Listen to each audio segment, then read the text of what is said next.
கண்டன ஆர்ப்பாட்டத்தை முன்னின்று ஒருங்கிணைத்திருக்கிற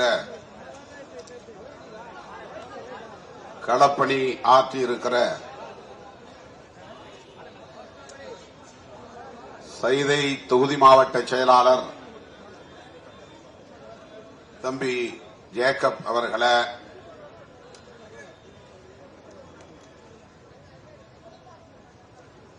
அவருக்கு உற்ற துணையாக களத்தில் நின்று பணியாற்றியிருக்கிற தோழர்கள், சோழிங்கநல்லூர் தொகுதி மாவட்ட செயலாளர் மா ரியல் ரஜினி அவர்களை,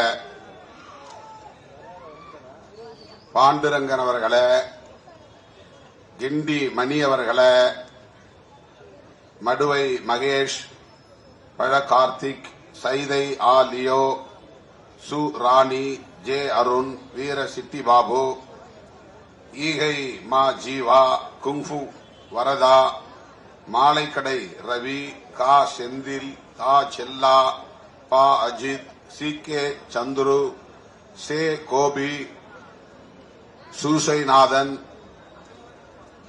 நீ இசையாஸ், பிடிசி பழனி ஆகிய தோழர்களை, பல்வேறு மாவட்டங்களில் இருந்து வருகை தந்திருக்கிற புதிய தொகுதி மாவட்ட செயலாளர்களே,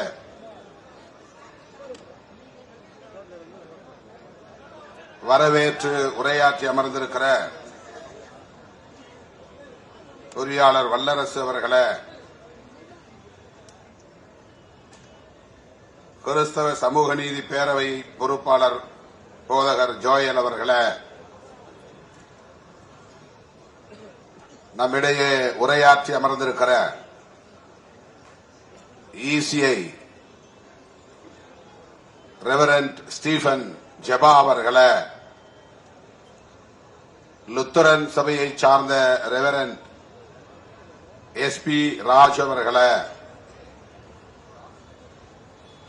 இசிஐ தேவாலயத்தை சார்ந்த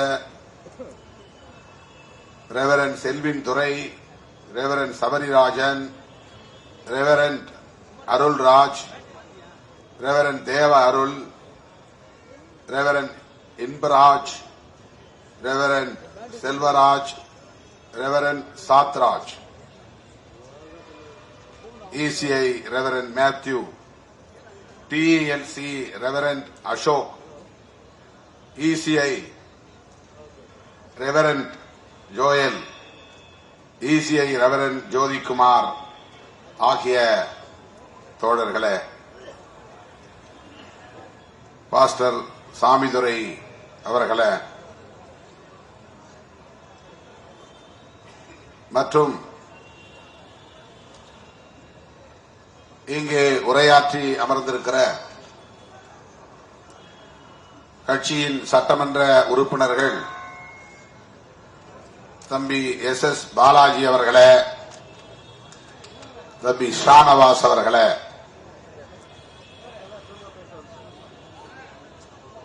முதன்மை செயலாளர் தம்பி வன்னியரசு அவர்களே, தம்பி பாவரசு அவர்களே, துணை பொதுச் செயலாளர்கள் வன்னியரசு அவர்களே, எழில் கரோலின் அவர்களே, செய்தி தொடர்பாளர் பாவலன் அவர்களே மற்றும் தலைமை நிலைய செயலாளர்கள் தகடூர் தமிழ்ச்செல்வன் அவர்களே, இளஞ்சேக்வேரா அவர்களே, துணை பொதுச் செயலாளர் ரஜினிகாந்த் அவர்களே, இஸ்லாமிய ஜனநாயக பேரவையின் மாநில செயலாளர் அப்துல் ரஹ்மான் அவர்களே, மகளிர் விடுதலை இயக்கத்தின் மாநில செயலாளர் நற்சோனை அவர்களே, சமத்துவ வழக்கறிஞர்கள் சங்கத்தின் மாநில செயலாளர்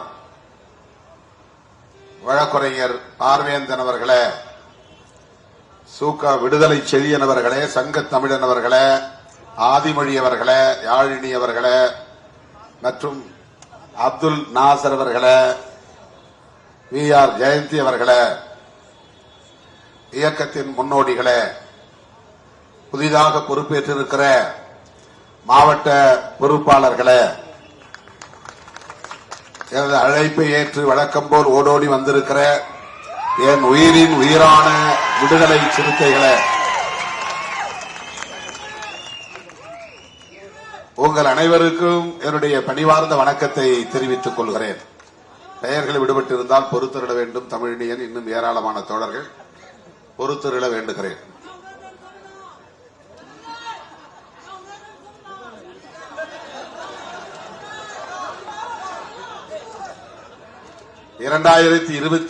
ஆண்டு புத்தாண்டு பிறந்து தமிழகத்தில் நடக்கிற முதல் போராட்டம் இது. அரசியல் கட்சிகள் புத்தாண்டை வரவேற்பதிலும் பொங்கலை கொண்டாடுவதிலும் தேர்தலை எதிர்கொள்வதிலும் கவனம் செலுத்திக் கொண்டிருக்கிற வேளையில் அதுவெல்லாம் எங்களுக்கு இரண்டாம் பட்சம்தான், மக்களின் பிரச்சனைகள் தான் முதலாவது என்கிற அடிப்படையில் மக்களுக்கான இயக்கம் விடுதலை சிறுத்தைகள் கட்சி என்பதை மீண்டும் உறுதிப்படுத்தக்கூடிய வகையிலே நாம் இந்த ஆர்ப்பாட்ட களத்தில் நிற்கிறோம்.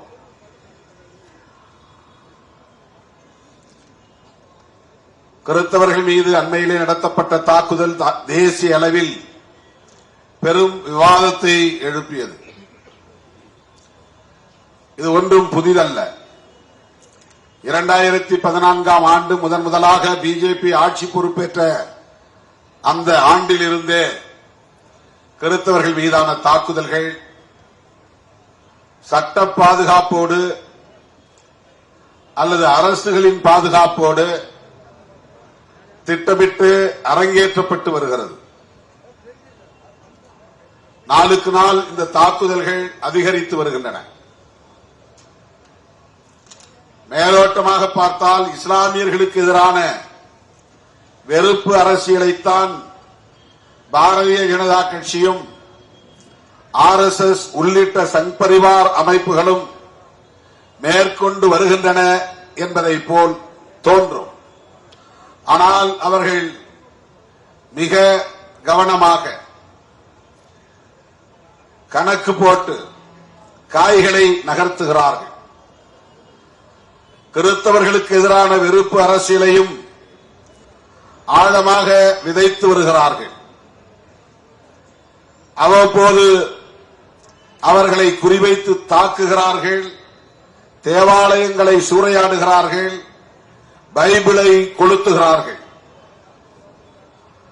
நிறுவனமயப்பட்ட கிறிஸ்தவர்கள் ரோமன் கத்தோலிக், தென்னிந்திய திருச்சபை, ECI, TELC இப்படி ஓரளவுக்கு நிறுவனமயப்பட்ட அந்த கிறிஸ்தவ தேவாலயங்களில் வழிபாடு செய்யக்கூடிய மக்களை விட இண்டிபெண்டன்ட் சர்ச்சஸ், பெந்தகோஸ்தே அமைப்புகளை சார்ந்தவர்கள், தனித்து இயங்கக்கூடிய தேவாலயங்களை நடத்தக்கூடிய, ஜெபங்களை நடத்தக்கூடிய, ஊழியங்களை செய்யக்கூடிய போதகர்கள், அந்த பிரிவுகளை பின்பற்றக்கூடியவர்கள்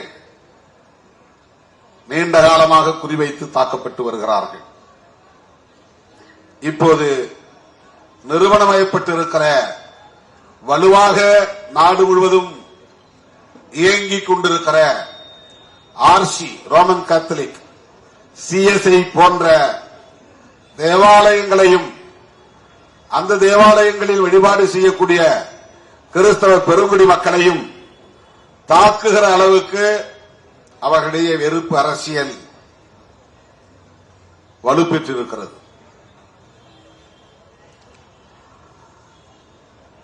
கடந்த ஒரு சில ஆண்டுகளாக புத்தாண்டின் போது நிறைய தோழர்கள் எனக்கு தொலைபேசியிலே தொடர்பு கொண்டு சொல்வார்கள், நாங்கள் வீட்டிலே இப்படி ஒரு ஜெப கூட்டம் வைத்திருந்தோம், எங்களை வந்து தாக்கிவிட்டார்கள், நாங்கள் ஏற்பாடு செய்திருந்த ஒரு சின்ன கூடாரம் அது, அதை திறக்க விடாமல் தடுக்கிறார்கள், காவல்துறையினர் அச்சுறுத்துகிறார்கள். இப்படித்தான் தமிழ்நாட்டில் அங்கொன்றும் இங்கொன்றுமாக மேற்கு மாவட்டங்களில், மதுரை மாவட்டங்களில் இந்த வன்முறைகள் நடைபெற்றன. கடந்த ஆண்டு அதற்கு முந்தைய ஆண்டு என்று கருதுகிறேன் பைபிளை கொளுத்திய காட்சியே சமூக வலைதளத்தில் வந்தது. இதுவெல்லாம் ஏதோ அங்கிருக்கக்கூடிய மதவெறி அமைப்புகளை சார்ந்தவர்கள் உணர்ச்சி வயப்பட்டு திடீரென்று தாக்குதல் நடத்துகிறார்கள் என்று நாம் எண்ணிவிடக் கூடாது. இஸ்லாமியர்களுக்கும் கிறிஸ்தவர்களுக்கும் எதிரான வெறுப்பு அரசியலை தொடர்ச்சியாக பரப்புவது என்பது அவர்களின் செயல் திட்டங்களுள் ஒன்று. செயல் திட்டங்கள் என்றால் நாம் பிரச்சனைகளை எதிர்கொள்ளுகிற வேலைகளை மட்டும் செய்கிறோம். அவர்கள் பிரச்சனைகளை உருவாக்குவதற்கென்று திட்டமிடுகிறார்கள். அதுதான் அவர்களுக்கு உள்ள முக்கியமான சிறப்பு கூறு. அதாவது நாம் பிரச்சனையின் பின்னால் ஓடுகிறோம், அவர்கள் புதிதாக பிரச்சனைகளை உருவாக்குகிறார்கள். அடிப்படை உரிமைகளுக்காக நாம் போராடுகிறோம், ஜனநாயக உரிமைகளுக்காக நாம் போராடுகிறோம். சாதிய வன்கொடுமைகளில் இருந்து எங்களுக்கு பாதுகாப்பு வேண்டும் என்று போராடுகிறோம். பெண்களுக்கு எதிரான ஒடுக்குமுறைகளில் இருந்து எங்களுக்கு பாதுகாப்பு வேண்டும் என்று போராடுகிறோம். இப்படி வன்கொடுமைகளை எதிர்த்து போராடுவது நம்முடைய செயல் திட்டங்களாக இருக்கின்றன. அதை நாம் முன்கூட்டியே வரையறுப்பதில்லை. ஆனால் அவர்கள் என்றால் யார்? பிஜேபி, ஆர்எஸ்எஸ், விஸ்வ இந்து பரிஷத், பஜ்ரங் தள், அனுமன் சேனா, ஏபிவிபி மாணவர் அமைப்பு,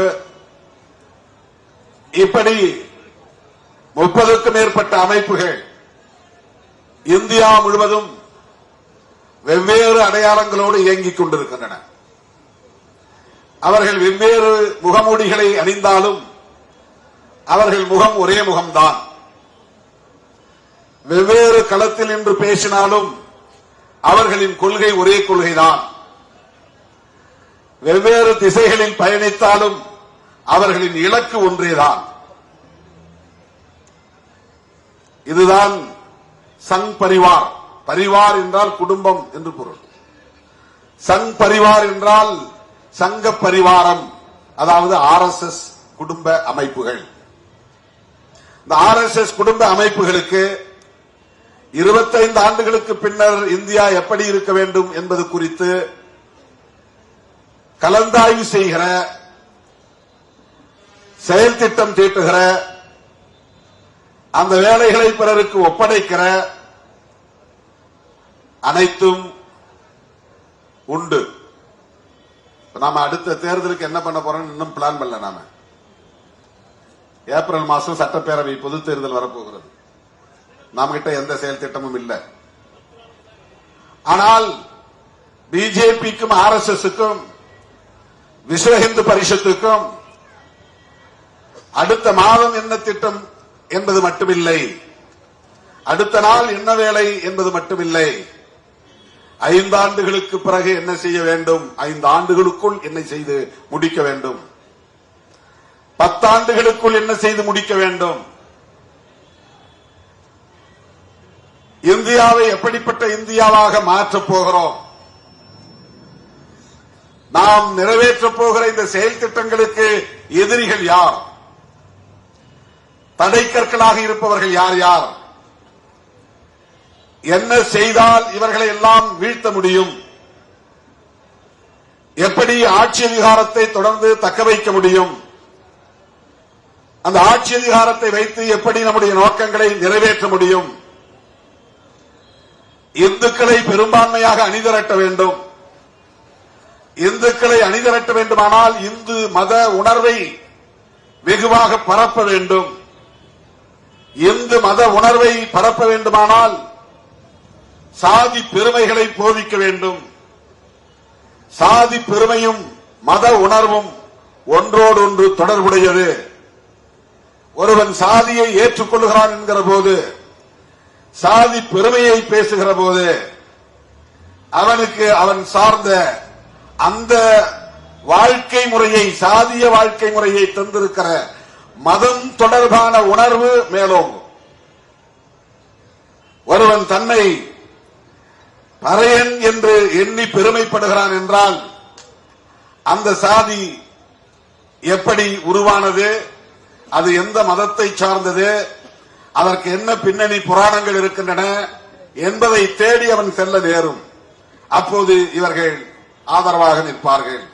நீங்கள் எல்லாம் சிவகுலத்தை சார்ந்தவர்கள், நீங்கள் எல்லாம் வைணவ குலத்தை சார்ந்தவர்கள், நீங்கள் எல்லாம் இந்த குலதெய்வத்தை கும்பிடக்கூடியவர்கள், உங்களுக்கு கோவில் வேண்டுமா, கட்டித் தருகிறோம்.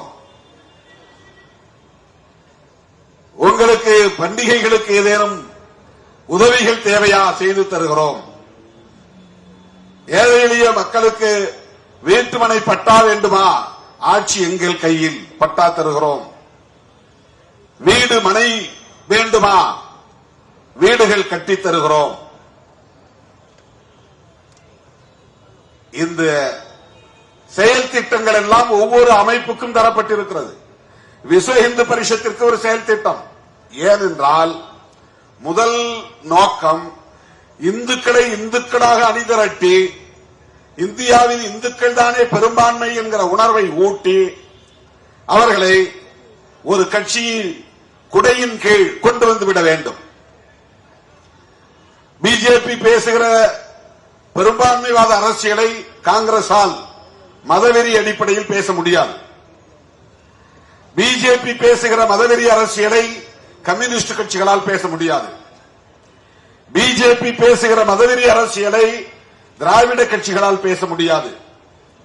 பிஜேபி பேசுகிற மதவெறி அரசியலை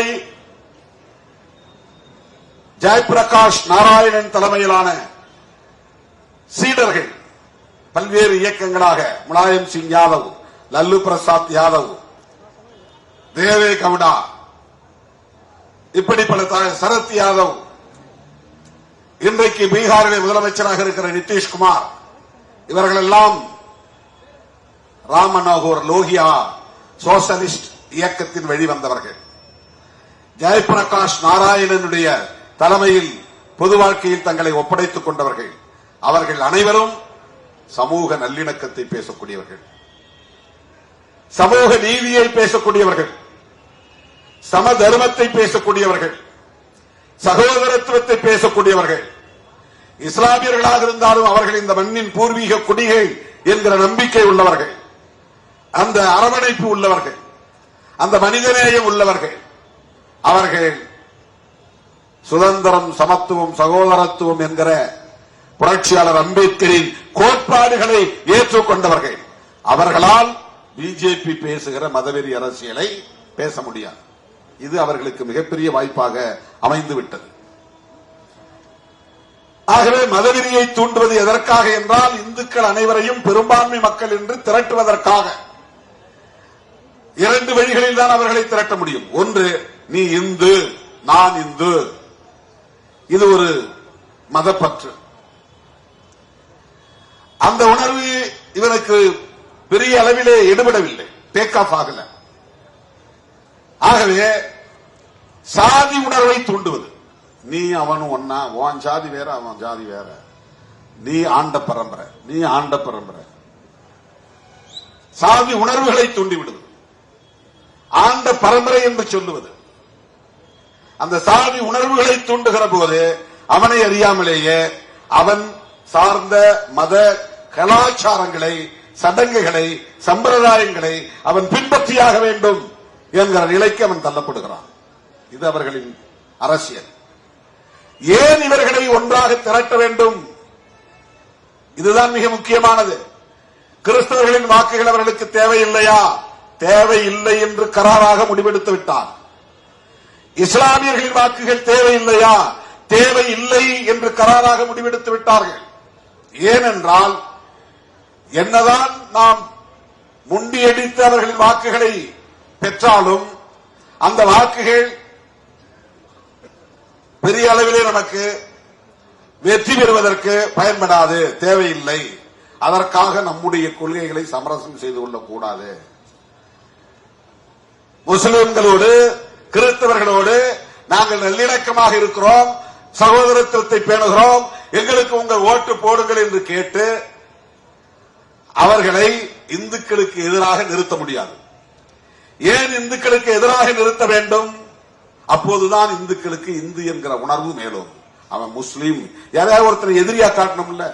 காந்தி ஆட்சி செய்யும் போது அவன் வெள்ளைக்காரன், அவன் இங்கிலாந்து நாட்டைக்காரன், அவன் அந்நிய தேசத்தை சார்ந்தவன், அவனுக்கு நமக்கு என்ன சம்பந்தம், அவன் எப்படி இந்த நாட்டை ஆளலாம், அவனை விரட்டி அடிக்க வேண்டுமா வேண்டாமா, இது போதும் மக்களை திரட்டுவதற்கு. காந்தியடிகளுக்கு அன்றைக்கு தேவையாக இருந்தது இதுதான். அவன் வெள்ளைக்காரன், அவன் ஏன் நம்ம நாட்டை ஆள வேண்டும், அவனை விரட்டுவோம். நாம் இந்த மண்டை சார்ந்தவர்கள் இந்தியர்கள், நமக்கிடையிலே வேறு மொழிகள், பல்வேறு மொழிகள் இருக்கலாம், பல்வேறு மதங்கள் இருக்கலாம், வட இந்தியா தென்னிந்தியா என்கிற பேதங்கள் இருக்கலாம். எல்லாவற்றையும் கடந்து நாம் இந்தியர்களாக அணிதிரள்வோம் என்பது அன்றைக்கு காங்கிரஸ் கட்சிக்கு தேவையான முழக்கம். இந்தியர்களாய் அணிதிரள்வோம் என்பது. நாடு விடுதலை பெற்று 70 ஆண்டுகளுக்கு மேலாகிவிட்ட நிலையில், 80 ஆண்டுகளை தொட்டுவிட்ட நிலையில் இந்தியர்களாய் அணிதிரள்வோம் என்று சொல்ல வேண்டிய தேவை எழவில்லை. யாரை எதிர்த்து நீ இந்தியர்களாய் திரளுவோம் என்று சொல்ல முடியும்? பாகிஸ்தானை எதிராக நிறுத்தி பார்த்தார்கள், அந்த வேலை ஈடுபடவில்லை. பாகிஸ்தானுக்கு எதிராக இந்தியர்களை அணிதிரட்டுவதற்கு எத்தனையோ பல சூது சூழ்ச்சிகளை எல்லாம் செய்து பார்த்தார்கள். பாகிஸ்தானை சொல்லி விரட்ட முடியாது, திரட்ட முடியாது. பாகிஸ்தானை விரட்ட முடியாது. அவன் தேசத்தில் இருக்கிறான், தனியா போயிட்டான். ஆங்கிலேயர்களை விரட்டுவதற்கான களம் இல்லை, அந்த முழக்கம் தேவைப்படாது. இப்ப யாரை எதிராக நிறுத்தி இந்துக்களை திரட்ட முடியும்? இங்கே இருக்கிற இந்தியர்களாகவே இருக்கிற முஸ்லிம்களை அந்நியர்களாக்குவது, கிறிஸ்தவர்களை அந்நியர்களாக்குவது. எப்படி அவர்களை அந்நியர்களாக்குவது? அவன் பின்பற்றுகிற முஸ்லீம் மதம் அந்நிய தேசத்தில் உருவானது, இவன் பின்பற்றுகிற கிறிஸ்தவ மதம் அந்நிய தேசத்தில் உருவானது. இந்தியாவில் மதம் இல்லையா? சைவம் இல்லையா? வைணவம் இல்லையா? ஏன் பௌத்த மதம் இல்லையா? அது இந்தியாவில் தோன்றிய மதம் தானே. ஏன் சமணம் இல்லையா? அது இந்தியாவில் தோன்றிய மதம் தானே. இவன் ஏன் அந்நிய மதத்தை ஏற்கிறான்? நமக்கும் இஸ்ரேலுக்கும் என்ன சம்பந்தம்? நமக்கும் ஜெருசலேத்திற்கும் என்ன சம்பந்தம்? நமக்கும் பெத்லகேத்திற்கும் என்ன சம்பந்தம்? எங்கோ எவரோ ஏதோ ஒரு தேசத்தில் பிறந்த இயேசு பெருமானை ஏன் இவர்கள் கட்டிப்பிடித்துக் கொண்டு அழுகிறார்கள்? எங்கே தோன்றிய நபிகள் நாயகத்தை ஏன் இவர்கள் உயர்த்தி பிடிக்கிறார்கள்? இந்த மண்ணிலே அவதரித்த கிருஷ்ணனை ஏன் ஏற்றுக்கொள்ளவில்லை? மகாவிஷ்ணுவை ஏன் ஏற்றுக்கொள்ளவில்லை? மாரியம்மனை ஏன் ஏற்றுக்கொள்ளவில்லை? இவர்கள் இந்த ஊரில் இத்தனை தெய்வங்கள் இருந்தும், இத்தனை மதங்கள் இருந்தும், இத்தனை மகான்கள் இருந்தும், இவர்களெல்லாம் விட்டுவிட்டு எங்கேயோ பிறந்த ஒரு நபிகள் நாயகத்தையும் இயேசு பெருமானையும் ஏற்றுக்கொண்டு அவர்கள் மொழியை கற்று இங்கே அரபி பேசுகிறார்கள், உருது பேசுகிறார்கள். நம்ம ஊர் மொழிதானே சமஸ்கிருதம், அதை ஏன் பேசக்கூடாது? நம்ம ஊர் மொழிதானே இந்தி, அதை ஏன் பேசக்கூடாது? நம்ம ஊர் இந்தி மொழியை, சமஸ்கிருதத்தை எதிர்த்து இவர்கள் அராபியை கற்றுக் கொள்கிறார்கள், ஆங்கிலத்தை பேசுகிறார்கள். இவர்கள் அந்நிய கைக்கூலிகள், பிற நாட்டை சார்ந்தவர்கள். இவர்களால் தான் இந்தியாவில் நாம் கட்டுப்பாடாக இருக்க முடியவில்லை, கட்டுக்கோப்பாக இருக்க முடியவில்லை, பாதுகாப்பாக இருக்க முடியவில்லை. இப்படியே நாம் விட்டுவிட்டால் இங்கே இஸ்லாம் பெரிய மதமாக மாறிவிடும். ஏனென்றால் இந்துக்கள் குடும்ப கட்டுப்பாட்டை கடைபிடிக்கிறார்கள், முஸ்லிம்கள் குடும்ப கட்டுப்பாட்டை கடைபிடிக்கவில்லை.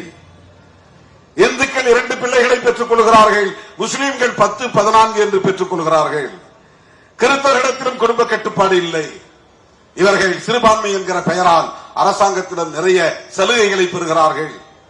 இவர்கள் பள்ளிக்கூடங்களை நிறுவுவதற்கு பெரிய கட்டுப்பாடுகள் இல்லை, கல்லூரிகளை நிறுவுவதற்கு கட்டுப்பாடு இல்லை. கிறிஸ்தவர்கள் ஒரு ஸ்கூல் உடனே தொடங்கிவிட முடியும். இந்தியா முழுவதும் ஏராளமான பள்ளிகள், அந்த பள்ளிகளின் மூலமாக இந்து பிள்ளைகளை எல்லாம் கிறிஸ்தவர்களாக மாற்றுகிறார்கள். இந்தியா முழுவதும் ஏராளமான கல்லூரிகள், இப்படி பார்த்தால் லயோலா கல்லூரி, அந்த புறம் பார்த்தால் கிறிஸ்டியன் கல்லூரி, எம்சிசி, லயோலா, எக்கச்சக்கமான கல்வி நிறுவனங்கள். இந்த பிள்ளைகள் எல்லாம் அங்கே போய் படிக்கிறார்கள். அங்கே கிறிஸ்தவ கலாச்சாரம் கற்பிக்கப்படுகிறது. எனவே இந்துக்களுக்கு பிறக்கிற பிள்ளைகள் மாறிக்கொண்டே இருக்கிறார்கள். மதமாற்றம் இங்கே தொடர்ந்து நீடிக்கிறது. இஸ்லாமியர்களின் கல்வி நிறுவனங்கள், ஏராளமான பள்ளிக்கூடங்கள், ஏராளமான கல்லூரிகள், அதன் மூலம் ஏராளமான பிள்ளைகள் இஸ்லாத்தை தழுவுகிறார்கள். ஆக இந்துக்களின் பிள்ளைகள் எல்லாம் இஸ்லாம் கிறிஸ்தவம் என்று போய்கொண்டே இருக்கிறார்கள் என்றால், இதை தடுக்காமல் விட்டுவிட்டால் இந்தியாவே இஸ்லாமிய நாடாக மாறிவிடும். இதை தடுக்காமல் விட்டுவிட்டால் இந்தியாவே கிறிஸ்தவ நாடாக மாறிவிடும். எனவே மதமாற்றத்தை தடுக்க வேண்டும். இதுதான் மிக முக்கியமான வரி சொல். இந்தியாவிலே தொடர்ந்து நடைபெற்றுக் கொண்டிருக்கிற மதமாற்றத்தை தடுக்க வேண்டுமானால் இஸ்லாமியர்களுக்கு எதிராகவும் கிறிஸ்தவர்களுக்கு எதிராகவும் வெறுப்பு அரசியலை விதைத்தே தீர வேண்டும். அவர்கள் போடுகிற ஓட்டுக்காக நாம் இதை சமரசம் செய்து கொள்ள முடியாது. அவர்களின் வாக்குகளுக்காக நாம் இதை சமரசம் செய்து கொள்ள முடியாது. Well planned and well design, scientifically அறிவியல் பூர்வமாக இதையெல்லாம் ஆய்வு செய்கிறார்கள். இந்தியா முழுவதும் இஸ்லாமிய நிறுவனங்கள் எத்தனை, இந்தியா முழுவதும் மசூதிகள் எத்தனை, இந்தியா முழுவதும் தர்காக்கள் எத்தனை, இவற்றுக்கு இருக்கிற சொத்து மதிப்பு எவ்வளவு, இந்தியா முழுவதும் கிறிஸ்தவ நிறுவனங்கள் எத்தனை, தேவாலயங்கள் எத்தனை, கல்வி நிறுவனங்கள் எத்தனை, அவர்களுக்கெல்லாம் இருக்கிற சொத்து மதிப்பு எவ்வளவு, எத்தனை லட்சம் கோடி கிறிஸ்தவர்களின் கட்டுப்பாட்டில் இருக்கிறது, எத்தனை லட்சம் கோடி இஸ்லாமியர்களின் கட்டுப்பாட்டில் இருக்கிறது, எவ்வளவு ஏக்கர் நிலங்கள் இவர்களின் கட்டுப்பாட்டிலே இருக்கிறது. இந்த நிலங்களை எல்லாம் நாம் கைப்பற்ற வேண்டாமா? இது இந்திய தேசம் இல்லையா? இப்படி வெறுப்பை பரப்புகிறார்கள். அடிப்படை காரணம் மதமாற்றத்தை நிறுத்துவது. தலித்துகளும் பழங்குடி மக்களும் தான் அதிகம் மதமாறி இருக்கிறார்கள். சாதி இந்துக்கள் அங்கொன்றும் இங்கொன்றுமாக எப்போதோ மதமாறியவர்கள். நாடார் சமூகத்தில் ஏராளமானவர்கள் கிறிஸ்தவர்களாக மாறினார்கள். அதனால் நாடார் சமூகத்தில் தான் இந்திய தமிழ்நாட்டிலே முதலில் இந்து முன்னணி என்ற ஒரு அமைப்பு உருவானது. தானிலிங்க நாடார் டார்கெட்டட். இந்த கம்யூனிட்டி ரொம்ப அதிகமா கிறிஸ்டியானிட்டிக்கு போயிட்டே இருக்கிறாங்க. அப்ப அதை தடுக்கணும். அப்ப அங்க இந்து உணர்வை வளர்க்கணும், இந்துத்துவ அரசியலை பரப்பணும், அவர்களுக்கு தேவையான கோவில்களை கட்டித்தர வேண்டும், வாழிட வசதிகளை ஏற்படுத்தி தர வேண்டும். இதுதான் அவர்களின் அரசியல். இது ஏனோதானோ என்று திடீரென்று ஏற்பட்டதல்ல. இது 100 ஆண்டு கால செயல் திட்டம். காந்தி இருந்த காலத்திலேயே, புரட்சியாளர் அம்பேத்கர் இருந்த காலத்திலேயே, 1925 உருவான அமைப்பு தான் RSS. நாக்பூரிலே தான் அது உருவானது. ராஷ்டிரிய ஸ்வயசேவக் சங். அதை உருவாக்கியவர்கள் அத்தனை பேரும், அதில் உறுப்பினர்களாக இருந்த அத்தனை பேரும் சித் பவன் என்கிற பார்ப்பனர்கள். பார்ப்பனர்களால் உருவாக்கப்பட்ட பார்ப்பனர்களின் சங்கம் தான் RSS என்பது. அப்போதே அவர்கள் வைத்த மிக முக்கியமான செயல் திட்டம், இந்த தேசம் நாடு விடுதலை அடைவதற்கு முன்பு 1947 தான் நாடு விடுதலை அடைகிறது. 1925 அவர்களின் நோக்கம், இலக்கு, எப்படி வெள்ளைக்காரன் போய்விடுவான், நாடு விடுதலை அடைவதற்கான காலம் கனிந்து விட்டது, அப்படி விடுதலை பெறப்போகிற தேசம் இந்துக்களின் தேசம் என்று பிரகடனப்படுத்தப்பட வேண்டும். இதுதான் RSS வேட்கை. இதுதான் RSS அவர்கள், அந்த இயக்கத்தினுடைய தலைவர்களின் நோக்கம். இப்ப இந்துக்களின் தேசமாக இந்துஸ்தான், பாகிஸ்தான், ஸ்தான்னா இடம், தலம், நிலம், தேசத்தின் பெயர். இப்ப இதை இந்துஸ்தான் என்று அறிவிக்க வேண்டும். லாஜிக் படி கரெக்ட் தான். அவன் மதத்தின் அடிப்படையில் நாட்டுக்கு பெயர் வைக்கிறான். ஏன் எங்க நாட்டுக்கு, இந்துக்கள் அதிகமாக இருக்கிற இந்த நாட்டுக்கு இந்து ராஷ்டிரம் என்றோ இந்துஸ்தான் என்றோ பெயர் வைக்க கூடாது என்பது அவருடைய கேள்வி. ஆனால் வைக்க முடியவில்லை. அதற்கு ஒரே ஒரு காரணம் தான், ஒரே ஒருவர் தான் காரணம். அவர்தான் புரட்சியாளர் அம்பேத்கர் அவர்கள். அதுதான் மிகப்பெரிய கெடு வாய்ப்பாக அவர்களுக்கு அமைந்து விட்டது. புரட்சியாளர் அம்பேத்கர் மட்டும் அரசமைப்பு சட்டத்தை எழுதுகிற வாய்ப்பை பெறாமல் இருந்திருந்தால் ஒரு பார்ப்பனரோ அல்லது உயர் சாதி வகுப்பை சார்ந்த ஒரு வழக்குரைஞரோ அல்லது சட்ட வல்லுநரோ அரசமைப்பு சட்டத்தை எழுதுகிற வாய்ப்பை பெற்றிருந்தால் அந்த அரசமைப்பு சட்டத்தில் அதிகாரப்பூர்வமாக இந்த தேசம் இந்து தேசம் என்று உறுதிப்படுத்தி இருப்பார்கள், பிரகடனப்படுத்தி இருப்பார்கள், அறிவித்திருப்பார்கள். அப்படி அறிவிக்க விடாமல் அதை தன்னுடைய அறிவாற்றலால், தலைமைத்துவ பேராளுமையால் அதை தடுத்தவர், முறியடித்தவர் புரட்சியாளர் அம்பேத்கர் அவர்கள். ஜெய் பீம்! புரட்சியாளர் அம்பேத்கர் என்கிற அந்த மாமனிதர் எவ்வளவு பெரிய பேராண்மை மிக்கவர் என்பதற்கு இதை விட வேறு சான்று தேவையில்லை. அவர் காலத்தில், சமகாலத்தில் எவ்வளவோ ஆளுமை மிக்க தலைவர்கள் பலர் இருந்தார்கள். சர்தார் பட்டேல் கூட அந்த கருத்து கொண்டவர் தான். அதனால்தான் அவருக்கு உலகில் உயர்ந்த சிலையை நிறுவி இருக்கிறார்கள். அவர் காங்கிரஸ்காரர் தான். காங்கிரஸ் கட்சியிலேயே அந்த சிந்தனை உள்ளவர்கள் இன்றைக்கும் பல பேர் இருக்கிறார்கள், ஏராளம் இருக்கிறார்கள். அன்றைக்கு நிறைய இருந்தார்கள். கோபாலகிருஷ்ண கோகலே, பால கங்காதர திலகர், சர்தார் பட்டேல் இவர்கள் எல்லாம் தேசிய அளவில் புகழ்பெற்ற தலைவர்கள். காந்தி அடிகளோடு களத்தில் நின்ற விடுதலை போராட்ட வீரர்கள். அத்தனை பேரும் இருந்தும் இந்தியாவை இந்துஸ்தான் என்று அறிவிக்க முடியாமல் போனது. இந்த தேசத்திற்கு ஒரு அரசு மதம், ஸ்டேட் ரிலீஜன் முடியாது என்றார். அதை தன் வாத திறமைகளால் நிறுவி காட்டினார். அதிலே பெரிய நல்வாய்ப்பு என்னவென்றால், அன்றைக்கு புரட்சியாளர் அம்பேத்கருக்கு கருத்தியல் அடிப்படையிலே முரண்பாடுகள் இருந்தாலும் இந்த நிலைப்பாட்டில் உற்ற துணையாய் உறுதியாக இருந்தவர்கள் ஒருவர் பண்டிட் ஜவஹர்லால் நேரு, இன்னொருவர் காந்தியடிகள். இதை யாரும் மறுக்க முடியாது. காந்தியடிகளோடு நமக்கு நிறைய கருத்தியல் முரண்கள் உண்டு, அது வேறு. புரட்சியாளர் அம்பேத்கர் அவர்களுக்கும் ஜவஹர்லால் நேரு அவர்களுக்கும் இடையில் நிறைய வாத பிரதிவாதங்கள் நடந்திருக்கின்றன. நேருவை கண்டித்து பதவியை தூக்கி எறிந்தவர் புரட்சியாளர் அம்பேத்கர் அவர்கள். யார் யாரையோ பிளானிங் கமிஷன்ல உறுப்பினரா போடுறாரு நேரு.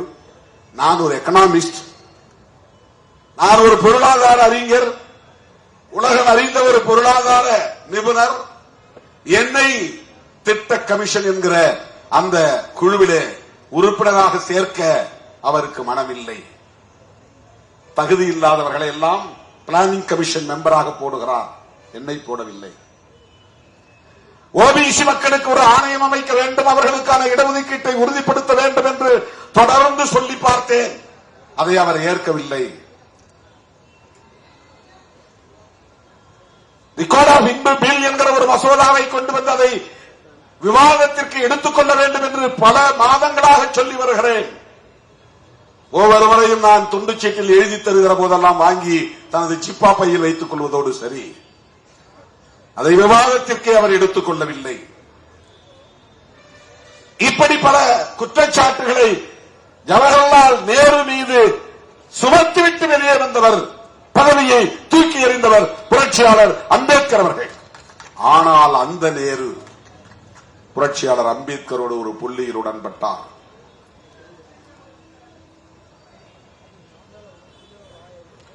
அக்குளிலே கத்தியை வைத்துக் கொண்டு, இதழ்களிலே புன்னகையை வைத்துக் கொண்டு ஒருவர் உறவாடினால் அவர் ஒரு மகாத்மா என்று அழைக்க பெற்றால் காந்தியும் அப்படிப்பட்டவர்தான் என்று சொன்னவர் புரட்சியாளர் அம்பேத்கர். அவர் இதழ்களில் புன்னகையை காட்டுவார், அக்குளில் கத்தியை மறைத்து வைத்திருப்பார் என்கிற அளவுக்கு காந்தியை கடுமையாக விமர்சித்தவர் புரட்சியாளர் அம்பேத்கர்.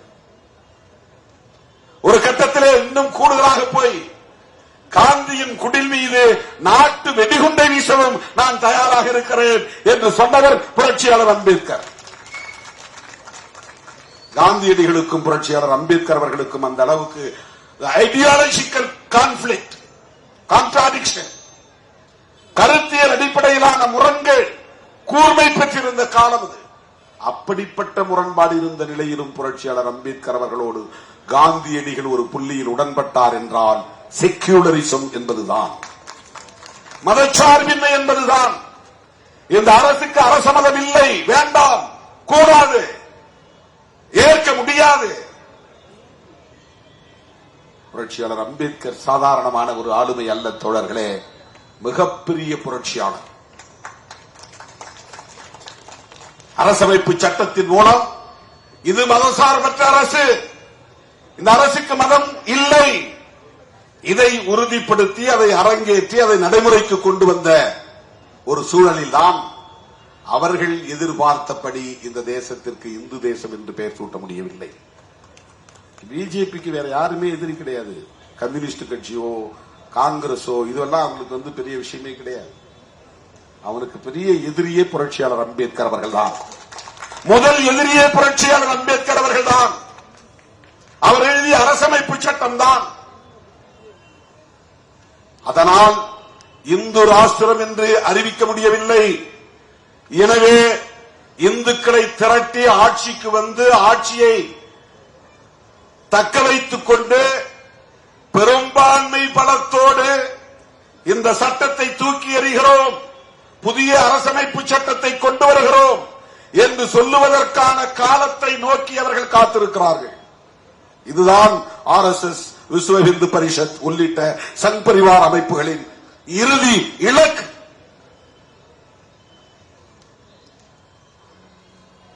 ஆகவே ஆட்சியை கைப்பற்றிவிட்டார்கள். ஆனால் அவர்கள் நினைத்ததை செய்ய முடியவில்லை. 2014ஆம் ஆண்டு மோடி வந்தார். அதற்கு முன்னதாகவே வாஜ்பாய் வந்தார். வாஜ்பாய் ஆட்சிக்கு வந்தபோது திமுக ஆதரவு தெரிவித்தது. ஆனால் திமுக அப்போது வாஜ்பாயிடம் என்ன கண்டிஷன் போட்டது என்று சொன்னால், நீங்கள் சிவில் கோடு பற்றி பேசக்கூடாது, காமன் சிவில் கோடு, பாபர் மசூதி பற்றி பேசக்கூடாது, ஜம்மு காஷ்மீர் விவகாரத்தை பற்றி பேசக்கூடாது, ஆர்டிகிள் 370 நாங்க ரிப்பீல் பண்ணுவோம் அப்படிலாம் பேசக்கூடாது. இந்த மூணுக்கும் ஒத்துக்கிட்டா அவங்களோட நாங்க கூட்டணி, அதுக்கு ஒத்துக்கிட்டு டிஎம்கே அலையன்ஸ் போட்டு அது அந்த அடிப்படையில் அவங்களின் ஆதரவோடு ஆட்சிக்கு வந்த காலம் அந்த காலம். ஆட்சியை கைப்பற்றினார்களே தவிர வலுப்பெற்றவர்களாக இல்லை. மோடி வந்தார், தனி பெரும்பான்மை பெற்றார், தொடர்ந்து 3வது முறையாக வெற்றி பெற்றிருக்கிறார், தனி பெரும்பான்மை கிடைத்திருக்கிறது. ஆனாலும் 2/3 மெஜாரிட்டி கான்ஸ்டிடியூஷன் மேல கை வைக்கணும்னு சொன்னா, ஒரு அமெண்ட்மெண்ட் கொண்டு வரணும் சொன்னா 3இல் 2 மடங்கு ஆதரவு உறுதிப்படுத்தப்பட வேண்டும். இல்லைன்னா முடியாது. 2 அவைகளிலும் உறுதிப்படுத்தப்பட வேண்டும், இல்லை என்றால் முடியாது. ஒரு அவை லோக்சபா மக்களவை, இன்னொரு அவை ராஜ்யசபா மாநிலங்களவை. ராஜ்யம்னா மாநிலம், லோக்னா மக்கள், மக்களவை மக்களால் தேர்ந்தெடுக்கப்பட்ட உறுப்பினர்கள் இருப்பது மக்களவை. உறுப்பினர்கள் சட்டமன்ற உறுப்பினர்கள் எல்லாம் மாநிலங்களில் ஓட்டு போட்டு தேர்ந்தெடுத்து அனுப்பப்படுகிற எம்பிக்களுக்கு பெயர் மாநிலங்களவை உறுப்பினர்கள், ராஜ்யசபா மெம்பர். இங்கேயும் 2/3 மெஜாரிட்டி வேண்டும், அங்கேயும் 2/3 மெஜாரிட்டி வேண்டும். லோக்சபாவில் அவங்களால பண்ணிட முடியும், அவங்களுக்கு சப்போர்ட் இருக்கு, கூட்டணி கட்சி ஆதரவு இருக்கு. ஆனா ராஜ்யசபாவில் முடியாது. ஏன்னா மாநிலங்களில் ஆளுகிற கட்சிகள், மாநில கட்சிகள் அவர்கள் பெற்ற சட்டமன்ற உறுப்பினர்களை வைத்து அவர்கள் ராஜ்யசபா உறுப்பினர்களை கூடுதலாக வென்றெடுத்து விடுகிறார்கள். இப்ப தமிழ்நாட்டில் டிஎம்கே மெஜாரிட்டி, இப்ப திமுக ராஜ்யசபா உறுப்பினர்கள் தான் இங்கிருந்து அதிகமா போவாங்க. இங்க பிஜேபிக்கு ராஜ்யசபா உறுப்பினர் வென்றெடுக்க முடியாது. ஒன்னு திமுக இல்லைன்னா அதிமுக. அப்படி இல்லைன்னா திமுகவோ அதிமுகவோ கூட்டணி கட்சிக்கு 1-2 கொடுத்தா அவங்க இருப்பாங்க, அவங்க அவ்வளவுதான். இப்ப தமிழ்நாட்டில் இருந்து 0, கேரளாவில் இருந்து 0, மேற்கு வங்கத்தில் இருந்து 0, கர்நாடகாவில் இருந்து 0, தெலுங்கானாவில் இருந்து 0. இப்படி பல மாநிலங்களில் மாநில கட்சிகள் அல்லது காங்கிரஸ் கட்சி ஆட்சியில் இருப்பதனால், கம்யூனிஸ்ட் கட்சி ஆட்சியில் இருப்பதனால் அந்த மாநிலங்களிலிருந்து தேர்ந்தெடுக்கப்படுகிற ராஜ்யசபை உறுப்பினர்கள் மாநில கட்சிகளின் வலிமையோடு இருக்கிற உறுப்பினர்கள், மாநில கட்சிகளுக்கான வலிமையோடு இருப்பவர்கள். அவர்கள் பிஜேபிக்கு ஓட்டு போட மாட்டாங்க. அவர்கள் ஆளுகிற மாநிலங்களில் இருந்து ராஜ்யசபா மெம்பர் வருவாங்க. ஆனா அந்த எண்ணிக்கை போதாது.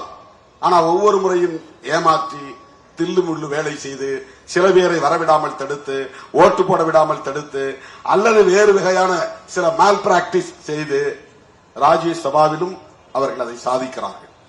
அது ஆளுங்கட்சியாக இருப்பதனால் 2/3 மெஜாரிட்டி கொண்டு வந்து விடுகிறார்கள். உண்மையில் அவர்களின் தனிப்பட்ட பலத்தின் அடிப்படையில், வலுவின் அடிப்படையில் அதை செய்யவில்லை. என்னதான் இருந்தாலும் கூட்டணி கட்சி தயவோடு தான் அதை செய்ய முடியுது. அல்லது எதிர்கட்சிகளில் இருப்பவர்களை வளைத்து போட்டுத்தான் அதை செய்ய முடிகிறது. அல்லது ஓட்டு போட விடாமல் தடுத்து அதை செய்ய முடிகிறது. இதுதான் அன்னைக்கு ஆஜராகிறவங்கள நிறைய பேரை ஓட்டு போட விடாம தடுத்துருவாங்க. அவன் ஆப்சென்ட் ஆயிடுவான். அதன் மூலம் 2/3 மெஜாரிட்டி வந்துச்சு.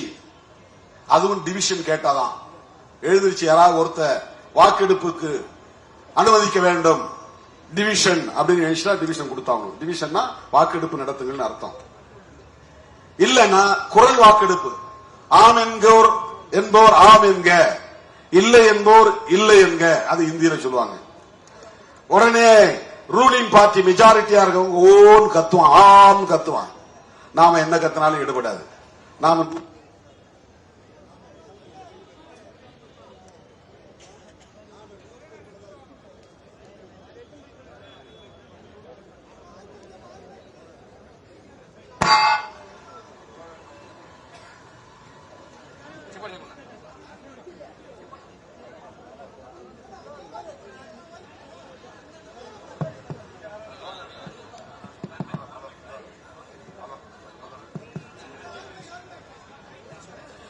அப்ப 2/3 மெஜாரிட்டி இல்லாமல், இரண்டு அவைகளிலும் 2/3 மெஜாரிட்டி இல்லாமல் அவர்களால் அரசமைப்பு சட்டத்தில் பெரிய அளவில் கை வைக்க முடியாது.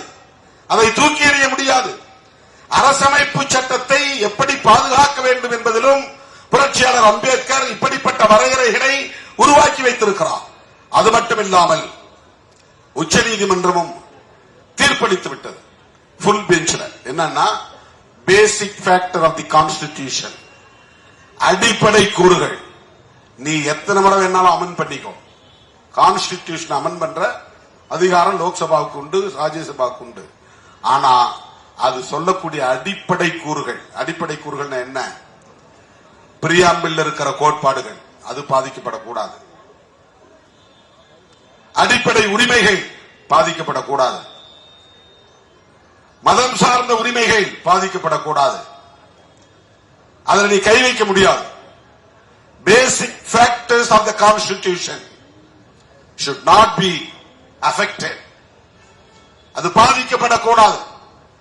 இத ஃபுல் பெஞ்ச் வரையிலும் போய் தீர்ப்பு வாங்கிட்டாங்க. அப்ப நீதிமன்றத்தில் நம்ம ஆள் வேணும் அப்படின்னு முடிவு பண்றான். இப்ப கொலிஜியத்தை கையில் வச்சுக்கிறான். எந்தெந்த இன்ஸ்டிடியூஷன் இவர்களின் நோக்கத்திற்கு எதிராக இருக்கிறதோ, சிபிஐ அல்லது இடி அந்த அமலாக்கத்துறை அல்லது சுப்ரீம் கோர்ட், ஹை கோர்ட், உயர் நீதிமன்றங்கள், உச்ச நீதிமன்றங்கள், எந்தெந்த அதிகாரம் அட்டானமஸ் பவர் உள்ள தனித்து இயங்கக்கூடிய தேர்தல் ஆணையம் உட்பட இத்தனை இன்ஸ்டிடியூஷன்களையும் கண்ட்ரோலுக்கு கொண்டுட்டு வரணுங்கிறது அவங்களுடைய திட்டங்கள் ஒன்று. இதெல்லாம் வெறும் ஏனோதானோ நடக்கிறது. அவன் ஃப்ரெண்ட வேணுங்கிற ஆளை கமிஷனரா போட்டாங்கிறதல்ல. இந்த திட்டத்தை நடைமுறைப்படுத்துவதற்கான ஆள் தேவை. அதற்கு ஒவ்வொரு துறையிலும் தேடி பார்த்து RSS பயிற்சி உள்ள, பயிற்சி பெற்ற, அந்த கருத்துக்கு உடன்படுகிற ஆட்களை தேடி பிடித்து அல்லது பிரெயின் வாஷ், மூளைச்சலவை செய்து அவனுக்குள்ளே மத உணர்வை ஊட்டி அவனையும் RSS ஆளாக மாற்றி முக்கிய பொறுப்புகளில் அமர வைப்பார்கள். உயர்நீதிமன்ற நீதிபதிகளாக GR சுவாமிநாதன் நம்மால் அங்க இருக்கட்டும். அப்பதான் அவர் எல்லா மரபுகளையும் மீறி நமக்கு தீர்ப்பு கொடுப்பார்.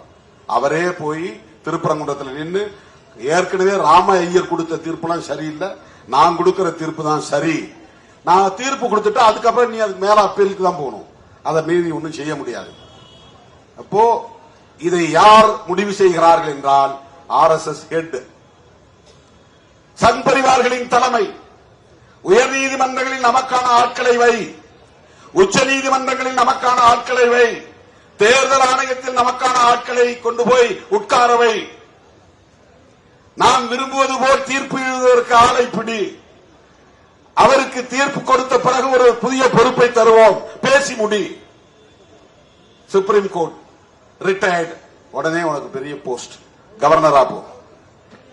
இந்த மாநிலத்தில் கவர்னரா போய் 5 வருஷம் இரு, குடும்பத்தோட நிம்மதியா வாழ்க்கை நடத்து, நான் விரும்புற மாதிரி தீர்ப்பு எழுதி கொடு. இதெல்லாம் வெல் டிசைன்ட், ப்ரீ பிளான்ட், 20-25 ஆண்டுகளுக்கான செயல் திட்டம். இது எதேச்சியா நாம சந்திக்கிற பிரச்சனைகளை நம்முடைய சாமர்த்தியத்தால எதிர்கொண்டு அதுல மீண்டு வந்துருவோம், அது தனி.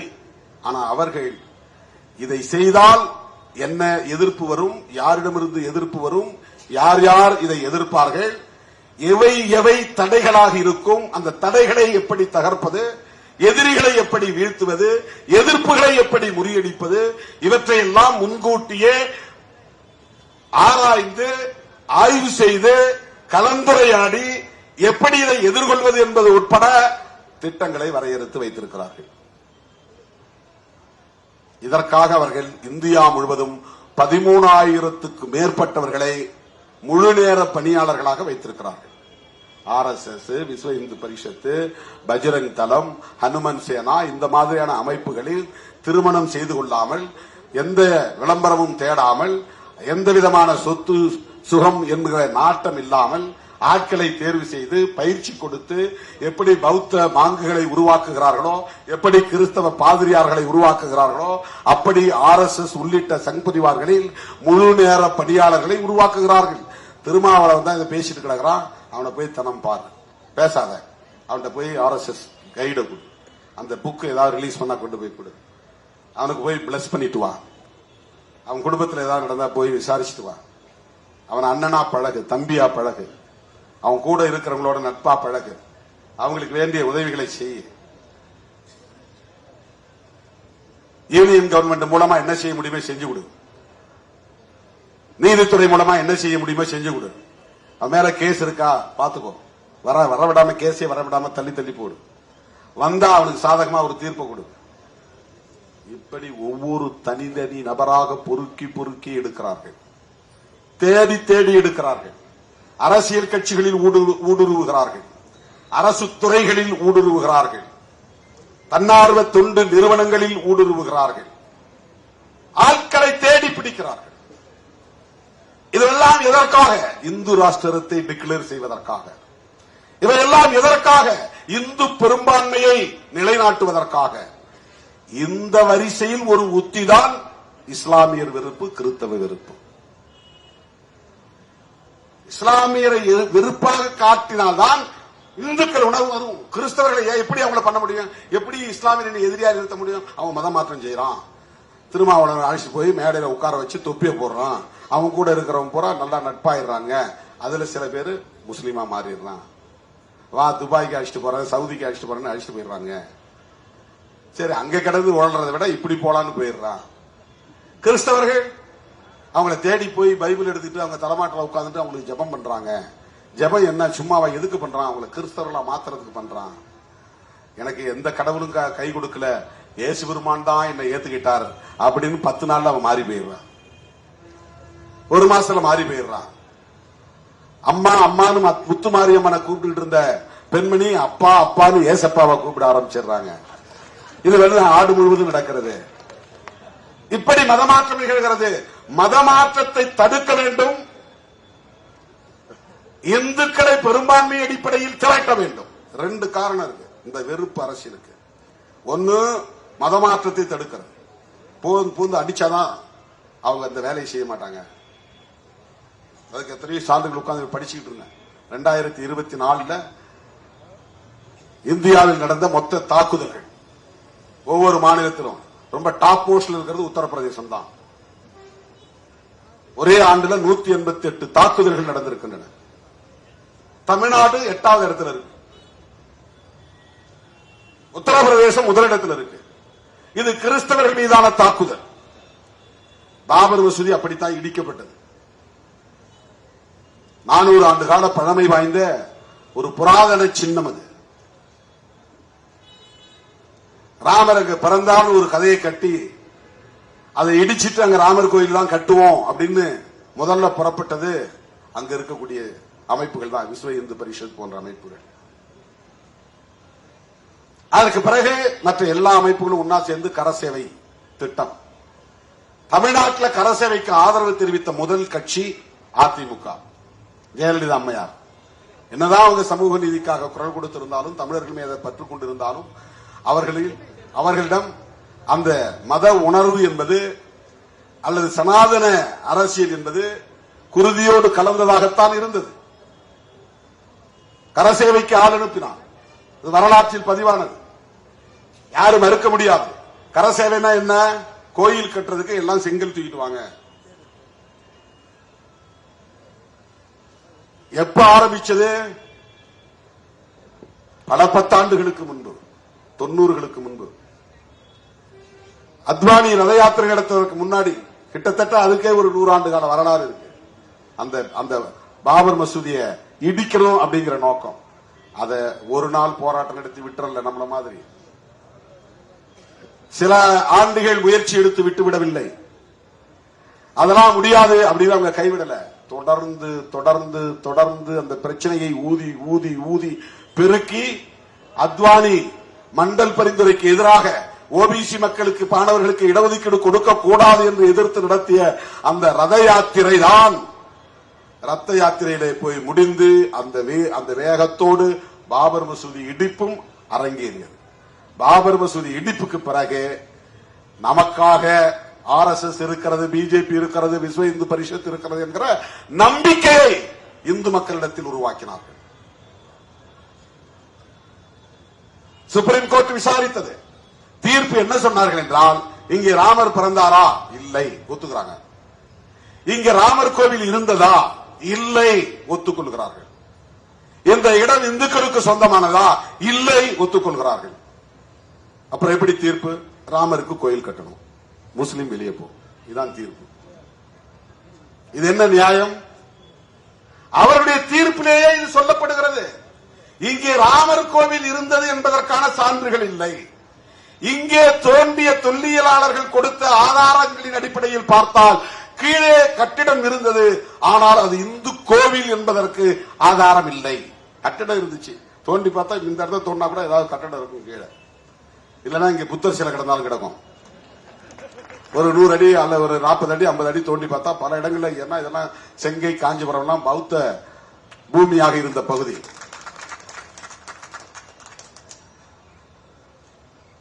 புத்தர் இறந்து 2000 ஆண்டுகள் ஆகியும் புத்தருக்கு எதிரான வெறுப்பு அரசியல் இன்னும் இங்கே நிலைத்திருக்கிறது. புத்தருக்கு எதிரான வெறுப்பு அரசியல் இங்கே நடந்தது. அந்த வெறுப்பு இன்றும் இருக்கிறது. அது மாதிரியான ஒரு வெறுப்பு அரசியல் தான் இஸ்லாமியர்களுக்கு எதிராக திட்டமிட்டு வளர்த்தெடுக்கப்பட்டது. அதன் விளைவுதான் பாபர் மசூதி இடிக்கப்பட்டது. உச்சநீதிமன்றத்தின் தீர்ப்பின்படி கையில் அதிகாரம் இருக்கு, ஆள் இருக்கிறாங்க, வேண்டியவர்கள் நீதிபதியா இருக்கிறாங்க. அவங்கள்ட்ட சொன்னா கூட அவங்க எழுத தெரியாது, நாமளே எழுதி கொடுப்போம், அவங்க கையெழுத்து போடுவோம் என்கிற அளவுக்கு அவர்களுக்கு இடையில ஒரு நெக்சஸ், ஒரு உறவு. இதெல்லாம் எதற்காக? தோழர்களே, இஸ்லாமிய வெறுப்பு என்பதும் கிறிஸ்தவ வெறுப்பு என்பதும் இந்துக்களை அணிதிரட்டுவதற்காகவும் மதமாற்றத்தை தடுப்பதற்காகவும் தான் இங்கே நடக்கிறது. 3 விஷயம் உங்களுக்கு முக்கியமான ஸ்ட்ராட்டஜி. ஒன்று, மதமாற்றம், அது தடுக்கப்பட வேண்டும். 2வது, லவ் ஜிஹாத், நாடக காதல். அதை தான் இங்க தமிழ்நாட்டில் காப்பி அடிச்சாங்க. இது பிஜேபியுடைய சோசியல் இன்ஜினியரிங். 3வது, ஹோலி கவ், அதாவது பசு புனிதம். பசுமாடு புனிதமானது, நாங்கள் வழிபாடு செய்யக்கூடிய தெய்வம் அது. அந்த பசுமாட்டை அவன் தெய்வமாக மதிக்க மறுக்கிறான். யாரு? முஸ்லிம்கள். மாடு வியாபாரத்தில் பெரும்பான்மையாக முஸ்லிம்கள் இருக்கிறார்கள். பசுமாட்டை பிடிச்சிட்டு போய் கறி அறுத்து அதை வியாபாரம் செய்யறான். எங்கள் தெய்வத்தையே இவன் கரியாக அறுத்து கடையில், கசாப்பு கடையில் அறுத்து கூறு போடுகிறானே என்று சொல்லுகிற போது அந்த பசு மீது பற்று கொண்ட இந்துக்களுக்கு முஸ்லிம் மீது வெறுப்பு வருகிறது. எங்கள் இந்து பெண்களை காதலிப்பது போல் நடித்து முஸ்லிம் இளைஞர்களுக்கு கட்டி வைக்கிறார்கள். அந்த பெண்களை IS என்கிற அமைப்பில் கொண்டு போய் சேர்த்து விடுகிறார்கள். அந்த போராளிகளுக்கு அவர்களின் காம இச்சைக்கு இந்த பெண்களை படையலிடுகிறார்கள். இப்படி ஒரு கருத்து இது இஸ்லாமியர்களுக்கு எதிரான வெறுப்பாக மாறுகிறது. எல்லாவற்றையும் விட கன்வர்ஷன், மதமாற்றம். இந்தியாவிலே இருக்கிற இஸ்லாமியர்கள் அத்தனை பேரும் இந்தியர்கள் தான். ஒரு காலத்தில் தலித்துகளாகவும் ஓபிசிகளாகவும் இருந்தவர்கள் தான். ரொம்ப கம்மி ஓபிசியா இருந்தவங்க. ஷெட்யூல் காஸ்டா இருந்து மாறினவங்க தான் அதிகம். பழங்குடிகளாக இருந்து மாறியவர்கள் தான் அதிக கிறிஸ்டியன்ஸ். கடலோரத்தில் இருக்கிற மீனவர்கள், கடலோரத்தில் இருக்கிற நாடார்கள், மலைவாழ் பகுதியில் இருக்கக்கூடிய பழங்குடி மக்கள், இவங்கெல்லாம் கிறிஸ்டியானிட்டி போயிட்டாங்க. கிறிஸ்தவர்கள் வந்தார்கள், அன்பு காட்டினார்கள், அரவணைத்தார்கள், கல்வி தந்தார்கள், சுகாதாரம் தந்தார்கள், மருத்துவம் தந்தார்கள், நல்ல ஆடைகளை கொடுத்தார்கள், மனிதனாக மதித்தார்கள், சகோதரனாக கட்டித் தழுவினார்கள். இதுவெல்லாம் ஆயிரக்கணக்கான ஆண்டுகளாக கிடைக்காமல் இருந்த மக்களுக்கு அவர்கள் மீது அன்பு பெருகியது, நட்பு உறவாக மாறியது.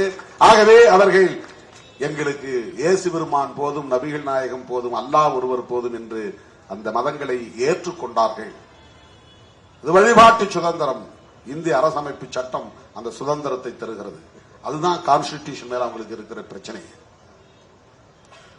எனவே இஸ்லாமியர்களுக்கு எதிராகவும் கிறிஸ்தவர்களுக்கு எதிராகவும் இவர்கள் பரப்புகிற வெறுப்பு அரசியல் என்பது திடீரென்று பிஜேபி ஆட்சிக்கு வந்ததனால் நிகழ்ந்துகிற ஒன்று அல்ல, நிகழ்ந்துவிட்ட ஒன்று அல்ல, நிகழ்ந்து கொண்டிருக்கிற ஒன்று அல்ல. இது 100 ஆண்டு கால செயல் திட்டம். இந்துக்களை பெரும்பான்மை அடிப்படையில் அணிதிரட்டுவதற்கு இஸ்லாமிய வெறுப்பும் கிறிஸ்தவ வெறுப்பும் அவர்களுக்கான அரசியல் உத்திகளில் ஒன்று. அதற்கு அவர்கள் முன்வைக்கக்கூடிய குற்றச்சாட்டுகள் மதமாற்றம், நாடகக்காதல், புனித பசுவை அவமதிக்கும் போக்கு அல்லது கொலை செய்யும் போக்கு. இதற்காக நாங்கள் இஸ்லாமியர்களை வெறுக்கிறோம், கிறிஸ்தவர்களை வெறுக்கிறோம், அவர்களை தாக்குவோம், பைபிளை பரப்பக்கூடாது, குர்ஆனை பரப்பக்கூடாது. இப்ப புகுந்து அடிக்கும் போது இந்துக்கள் மத்தியில் பெரிய உற்சாகம் வருகிறது. காங்கிரஸ் இல்லாத பாரதம். இந்துக்களே பாருங்கள், தீபாவளிக்கு வாழ்த்து சொல்றாரா ஸ்டாலின், திருமாவளவன், இவங்கெல்லாம் இந்து விரோதிகள். கம்யூனிஸ்ட் கட்சிகள் செய்கிறார்களா, இவர்களெல்லாம் இந்து விரோதிகள். காங்கிரஸ் கட்சி முஸ்லிம்களோடும் கிறிஸ்தவர்களோடும் தான் நெருக்கம் காட்டுகிறது. ராகுல் காந்தி நோன்பு கஞ்சி குடிக்கிறார், கிறிஸ்துமஸ் பண்டிகை கொண்டாடுகிறார். உங்களோடு சேர்ந்து தீபாவளி பண்டிகை கொண்டாடுகிறாரா? ராகுல் காந்தி முஸ்லிம்களுக்கானவர், கிறிஸ்தவர்களுக்கானவர். அவங்க அம்மாவே ஒரு கிறிஸ்டியன் தான். இப்படி வெறுப்பு அரசியல். எனவே முஸ்லிம் ஓட்டு வேண்டாம், கிறிஸ்தவ ஓட்டு வேண்டாம். கிறிஸ்தவர்களும் முஸ்லிம்களும் மதமாற்றம் செய்கிறார்கள். எனவே அவர்களுக்கு எதிரான வெறுப்பை விதைத்து இந்துக்களை அணிதிரட்டுவது, தொடர்ந்து பெரும்பான்மையை அவர்கள் மூலம் பெற்று ஆட்சியை தக்க வைத்துக் கொள்வது. இப்ப என்னதான் இவன் போராடினாலும் கூட இந்துக்களில் கணிசமாக காங்கிரசுக்கு வாக்களிக்கிறார்கள். கிறிஸ்தவர்கள், இஸ்லாமியர்கள் மட்டுமில்லாமல் இந்துக்களும் வாக்களிப்பதால் தான் திமுக கூட்டணி வெற்றி பெறுகிறது. திருமாவளவனும் வெற்றி பெறுகிறான். அவங்களுக்கு அதான் கோபம் வருது. இவன் திருப்பரங்குன்றத்தில் நமக்கு எதிராக பேசலாம், நீ ஏன் அவனுக்கு ஓட்டு போறீங்க? நாம சாதாரண சாமி கும்புற இந்து மக்களை எதிராக பார்க்கவில்லை. இந்த மதவெறி அரசியலை, வெறுப்பு அரசியலை பேசுகிற RSS கண்டிக்கிறோம், பிஜேபியை கண்டிக்கிறோம். என்னுடைய தாய்க்கு இந்து மதத்தின் மீது நம்பிக்கை இருக்கிறது, கடவுளின் மீது நம்பிக்கை இருக்கிறது. என்னுடைய தாய் என்னை வரவேற்று திருநீர் பூசுகிறார், நான் மகிழ்வோடு ஏற்றுக்கொள்கிறேன். இப்ப கூட சூனாம்பேட்ல கோயில் கட்டியிருக்கிறோம், நீங்க தான் வந்து கும்பாபிஷேகம் நடத்தணும்ன்றாங்க. ஏன்பா எனக்கு கடவுள் நம்பிக்கை இல்லை அப்படின்னு நான் சொல்லி அதை மறுதளிக்க முடியாது. சொல்லணும்னா சொல்லலாம், ஆனா நான் அப்படி சொல்றது இல்லை. அழைப்பவர்கள் என் தம்பிகள், என் பிள்ளைகள், என் சகோதரிகள், என்னுடைய தாய்மார்கள், அவங்க எல்லாமே இந்துக்கள் தான். அவங்க அழைப்பை எப்படி நாம் புறக்கணிக்க முடியும், மறுதளிக்க முடியும்? இவரு கடவுள் நம்பிக்கை இல்லங்கிறாரு, பெரியார பேசுறாரு, அப்புறம் போய் சூனாம்பேயில கும்பாபிஷேகத்துல கலந்துக்கிறாரு. இது ரெட்ட வேடமா இல்லையான்னு நினைப்பாங்க. கிடையாது. என் நம்பிக்கை வேறு, அவர்கள் நம்பிக்கை வேறு. நாங்கள் ஒரு நோக்கத்திற்காக ஒரு களத்தில் நிற்கிறோம். புரட்சியாளர் அம்பேத்கரின் பிள்ளைகளாக இந்த மண்ணை மதசார்பற்ற மண்ணாக பாதுகாக்க வேண்டும் என்கிற நோக்கில் களமாடிக் கொண்டிருக்கிறோம். என்னுடைய புரிதலில் இருந்து நான் ஏற்றுக்கொண்ட அரசியல், நான் ஏற்றுக்கொண்ட கொள்கை என்கிற அடிப்படையில் நான் இயங்குகிறேன். அவ்வளவுதான். ஆகவே இந்த வெறுப்பு அரசியல் தான் தொடர்களே கிறிஸ்துமஸ் பண்டிகையின் போது அதிகரித்திருக்கிறது. இந்த ஒரு சம்பவத்தை கண்டிக்கிறதோட நாம நின்றுட்டா இது முடிஞ்சு போகாது. அவர்கள் பரப்புகிற வெறுப்பு அரசியலை இந்து சமூகத்தினரிடம் நாம் எடுத்து போய் சொல்ல வேண்டும். உங்களை ஏய்க்க பார்க்கிறார்கள், உங்களை தவறாக பயன்படுத்துகிறார்கள், அவர்கள் ஆட்சி அதிகாரத்தில் இருப்பதற்காக அதானிக்கு இந்த நாட்டை எழுதி கொடுக்கிறார்கள். இவ்வளவெல்லாம் செஞ்சு இந்த நாட்டுக்கு இந்து ராஷ்டிரம் பெயர் சூட்டணும் நினைத்தாலும் இந்த மண் யாருக்கானதாக மாற்றப்படுகிறது? அரசு துறைகள் எல்லாம் தனியார் துறைகளாக மாற்றப்படுகிறது. அம்பானிக்கும் அதானிக்கும் விற்கப்படுகிறது. எல்லாவற்றையும் பிரைவேட்டைசேஷன், தனியார்மயமாக்குகிறார்கள். இந்திரா காந்தி அம்மையார் ஆட்சியில் இருந்த போது எல்லாவற்றையும் நேஷனலைசேஷன் பண்ணாங்க. தனியார் வங்கிகள் எல்லாம் அரசு வங்கிகளாக்கினாங்க. கலைஞர் முதலமைச்சரான போது தனியார் பேருந்துகள் எல்லாம் அரசுடைமையாக்கப்பட்டது. தனியார் நிறுவனங்களை அரசுடைமையாக்குவது என்பதுதான் மக்களுக்கானது. அரசு நிறுவனங்களில் தான் இடஒதுக்கீட்டை பெற முடியும். அரசு நிறுவனங்களில் தான் வேலைவாய்ப்பை பெற முடியும் இடஒதுக்கீட்டின் அடிப்படையில். அரசிடம் கல்வி நிறுவனங்கள் இருந்தால்தான் நம் பிள்ளைகள் படிக்க முடியும். அரசிடம் பொதுத்துறைகள் இருந்தால்தான் நாம் அங்கே வேலைக்கு சேர முடியும். அரசு பேருந்துகளாக இருந்தால்தான் இந்த பேருந்தில் நாம் குறைந்த கட்டணத்தில் பயணிக்க முடியும். எல்லாவற்றையும் தனியார்மயப்படுத்தினால் நம்மால் எப்படி சமூக நீதியை பெற முடியும், சலுகைகளை பெற முடியும், ஜனநாயக உரிமைகளை பெற முடியும்? ஆனால் RSS காரர்கள், மோடி, அமித்ஷா போன்றவர்கள் இந்த தேசத்தை அதானிக்கும் அம்பானிக்கும் தாரை வார்த்துக் கொண்டே இருக்கிறார்கள். எல்லாவற்றையும் தனியார்மயப்படுத்துகிறார்கள், தேசியமயப்படுத்தவில்லை. தேசியவாதம் பேசுகிறார்கள், ஆனால் தேசியமயப்படுத்துவதில்லை. இது பெரிய முரண்பாடு. கொள்கை அடிப்படையில் மிகப்பெரிய ஆபத்தான நிலைப்பாடு.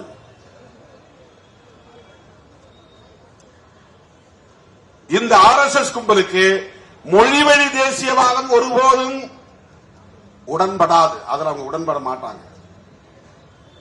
இப்ப தூண்டி விட்டு இருப்பாங்க, தம்பி நீ நல்லா பேசுற, திமுக சரியா வாங்குற, திருமாவளவனுக்கு நீ சூடா பதில் கொடுக்கிற, பேசு பேசுன்னு சொல்லிட்டே இருப்பாங்க. ஆனா தமிழ் தேசியம் வளர ஒருபோதும் பிஜேபி இடம் கொடுக்காது. எழுதி வைத்துக் கொள்ளுங்கள். தமிழ் தேசியத்தின் முதல் எதிரியே மதவாத தேசியம் பேசுகிற கும்பல் தான். தெலுங்கு பேசுறவங்களோ மலையாளம் பேசுறவங்களோ கிடையாது. அவங்க எல்லாம் நம்முடைய தோழமை சக்திகள். அந்த தெலுங்கு பேசுகிற மக்களிடத்திலும் மலையாளம் பேசுகிற மக்களிடத்திலும் நாம் என்ன சொல்லணும்னா, நீ மலையாள தேசியம் பேசு, நீ கன்னடம் தேசியம் பேசு, நீ தெலுங்கு தேசியம் பேசு, நாம் எல்லோரும் ஒன்றாக சேர்ந்து ஒரு தேசிய இன ஐக்கியத்தை கட்டி எழுப்புவோம். சமஸ்கிருதமயமாக்குதலையும் இந்திமயமாக்குதலையும் அவர்களின் ஆதிக்கத்தையும் வடவர் ஆதிக்கத்தையும் நாம் எதிர்த்து நிற்போம் அப்படின்னு சொல்லணும். அவன் தான் உண்மையான தமிழ் தேசிய உணர்வாளனாக இருக்க முடியும். வெறும் தேர்தல் காரணங்களுக்காக, வாக்கு வங்கி காரணங்களுக்காக திமுகவை எதிர்க்கிறோம் என்கிற பெயரில் பெரியார் அரசியலுக்கே ஆப்பு வைக்கிற வேலையை செய்கிறார்கள். அது திமுகவுக்கும் திகாவுக்கும் மட்டும் பாதிப்பை தராது, விடுதலை சிறுத்தைகள் போன்ற விளிம்பு நிலை மக்கள் இயக்கங்களுக்கும் பெரும் பாதிப்பை ஏற்படுத்தும். சில பேர் கேட்கறான், நான் திமுகவை தானே அந்த ஆள் திட்டுறாரு, இவர் ஏன் திருமாவளம் போய் மூக்க உழைக்கிறாரு அப்படின்னு நினைக்கிறான். நாம் பேசுகிற அரசியலுக்கு வேட்டு வைக்கிற போது நான் எப்படி வேடிக்கை பார்க்க முடியும்? பெரியார் அரசியல் என்பது சிறுத்தைகளின் அரசியல். இப்போ அண்ணன் திருமாவளவன் தான் பெரியார்.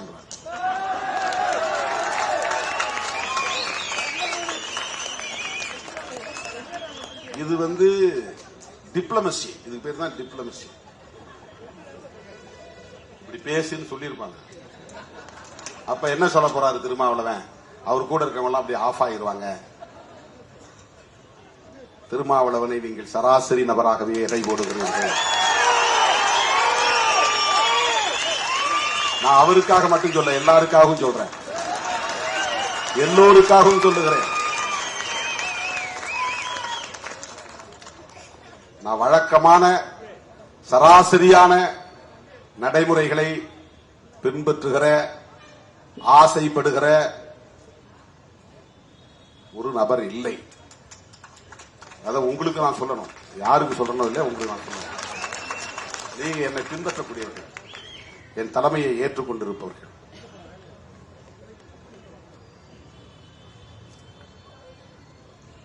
பெரியாருடைய உழைப்பையும் பெரியாருடைய தியாகத்தையும் உள்நோக்கம் கற்பித்து கொச்சைப்படுத்துவது அவரை மட்டும் பாதிக்காது. நீங்க பேசுறியா திராவிடம் இல்லாத திராவிடம்? நான் திராவிடம் இல்லாத திராவிடம் சொல்லல, இல்லாத திராவிட தேசியம் சொன்னேன். ஒவ்வொரு சொல்லுக்கும் பெரிய வலிமை உண்டு, பொருள் உண்டு, ஆழமான பொருள் உண்டு. இல்லாத திராவிட தேசியம் இது வேற, இல்லாத திராவிடம் இது வேற. திராவிடம் இருக்கிறது, திராவிட தேசியம் இல்லை. இதுதான் விடுதலை சிறுத்தைகளின் நிலைப்பாடு. திராவிடம் இருக்கிறதுனா என்ன? திராவிடம் என்றால் ஆரியத்திற்கு எதிரானது, பார்ப்பனியத்திற்கு எதிரானது, சனாதனத்திற்கு எதிரானது. இந்துத்துவா, இந்துத்துவா அப்படின்னு இழுத்தம்னா அது வந்து பிஜேபி RSS கோட்பாடு. இந்துத்துவம் அப்படின்னா திமுகவில் இருக்கிற இந்துக்களுக்கும் பொருந்தக்கூடியது, ரெண்டுக்கு வேறுபாடு. இந்துத்துவா அவனுடைய கோட்பாடு. இந்துத்துவம் அப்படிங்கிறது இந்து நம்பிக்கை உள்ளவங்க புரிஞ்சுக்கிற மாதிரி இருக்கு. இந்துயிசம் அதான் இந்துத்துவம்.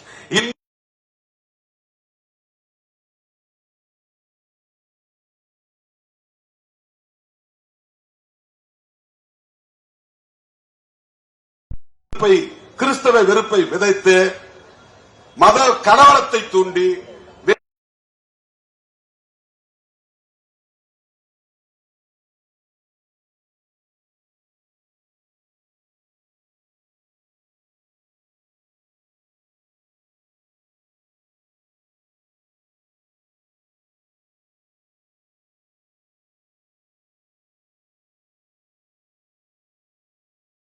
தோன்றினாரு, மகாவிஷ்ணு இப்படி தோன்றினாரு, இவர் திருவிளையாடல் பண்ணாரு, அவர் வந்து தசாவதாரம் எடுத்தாரு.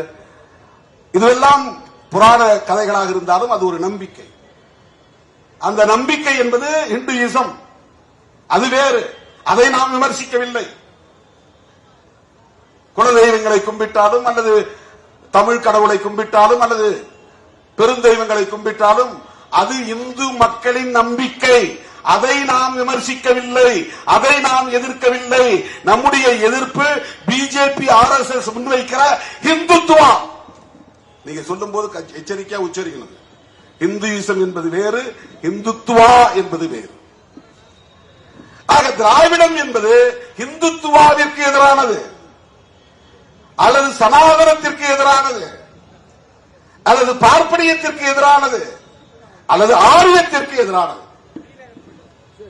ஆரியனா ரொம்ப வைடா புரிஞ்சுக்கணும், பார்ப்பனியனா ரொம்ப கரெக்டா ஸ்பெசிபிக்கா பார்ப்பனர்களுடைய நலன்களுக்கானது. ஆரியர்கள் பல வகையெல்லாம் உண்டு. பிராமணர்கள் மட்டும் ஆரியர்கள் கிடையாது, ஈரானிலிருந்து வந்தவங்க எல்லாமே ஆரியர்கள் தான். இப்ப ஈரானை சார்ந்த இஸ்லாமியர்களே ஆரியர் தான். ஹிட்லரே ஒரு ஆரியன் தான்.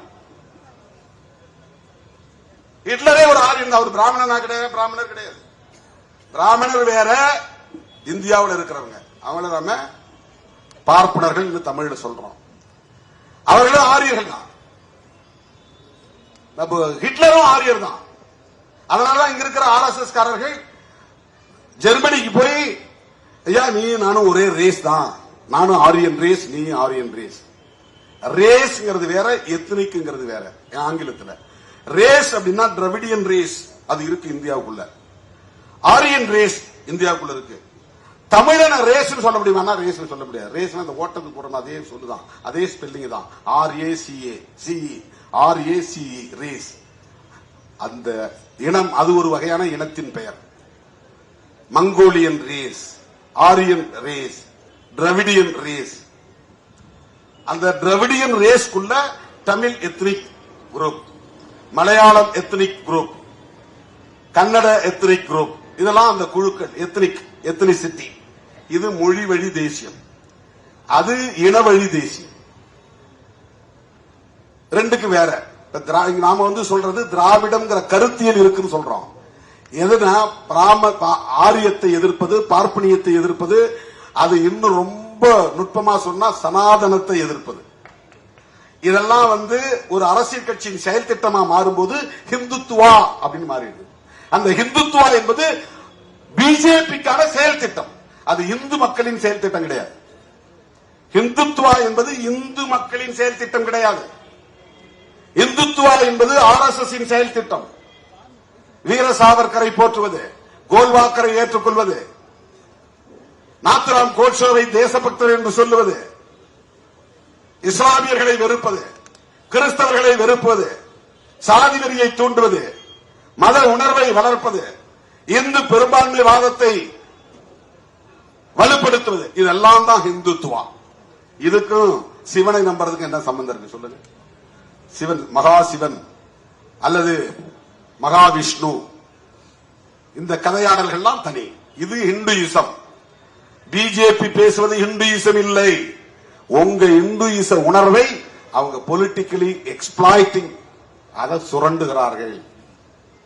உங்க மத உணர்வையும் சாதி உணர்வையும் கடவுள் நம்பிக்கையும் அவர்களின் அரசியல் ஆதாயத்திற்காக சுரண்டுகிற நடவடிக்கையின் செயல் திட்டம் தான் ஹிந்துத்துவா.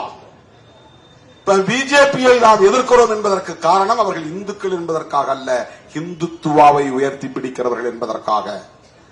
RSS எதிர்ப்பதற்கு காரணம் அவர்கள் இந்துக்கள் என்பதற்காக அல்ல, ஹிந்துத்துவா என்கிற செயல் திட்டத்தை உயர்த்தி பிடிப்பதனால் எதிர்க்கிறோம். இந்த வேறுபாட்டை நாம் புரிந்து கொள்ள வேண்டும். எனவே இந்தியாவில் இருக்கிற எல்லா தலித் அமைப்புகளும் தலித் தலைவர்களும் உங்கள் அரசியல் வித்தைகளுக்கு இணங்கி போயிருக்கலாம். நாங்கள் சின்னஞ்சிறு அமைப்பாக தமிழ்நாட்டுக்குள்ளே இருக்கலாம். தாவீது கோலியாத் கதையை போல கோலியாத்தை, மிகப்பெரிய ஜாம்பவானை தாவீது என்கிற சிறுவன் தான் வீழ்த்தினான். அது கிறிஸ்தவம் சொல்லுகிற கதை. பிஜேபி RSS என்கிற கோலியாத்தை VCK என்கிற டேவிட் எதிர்த்து நிற்கிறார்.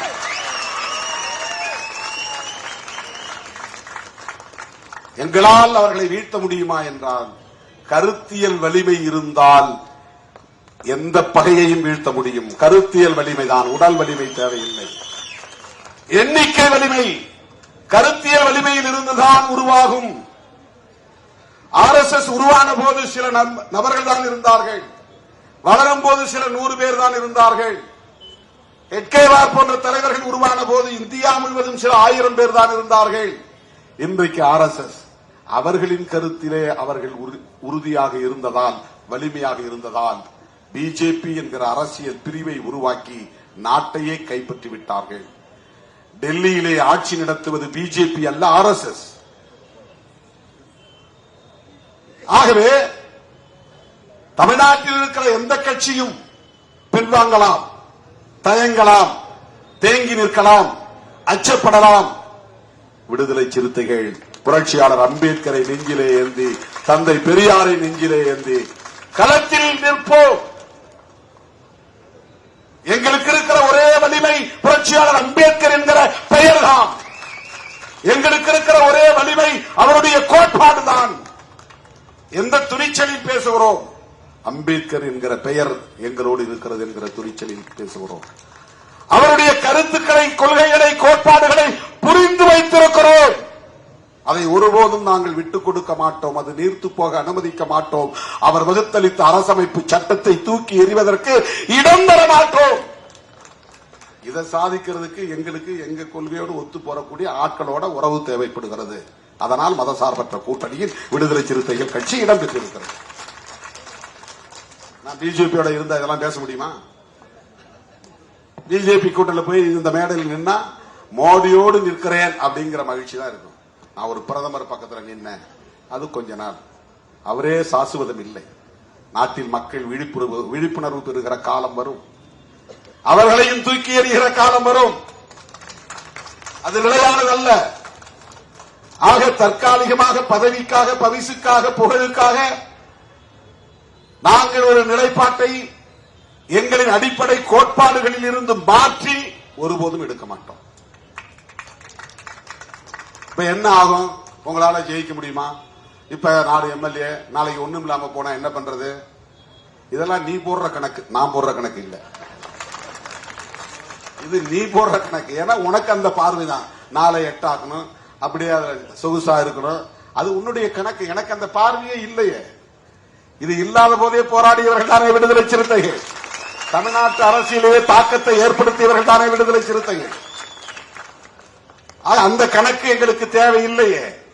அதனால்தான் எல்லோரும் தேர்தல் களத்தில் நிற்கிற போது நாங்கள் போராட்ட களத்தில் இருக்கிறோம். தேர்தல் நேரத்தில் இந்த ஆல்ட்ரேஷன் எல்லாம் பண்ணாதீங்க, அது பிரச்சனையா மாறும்.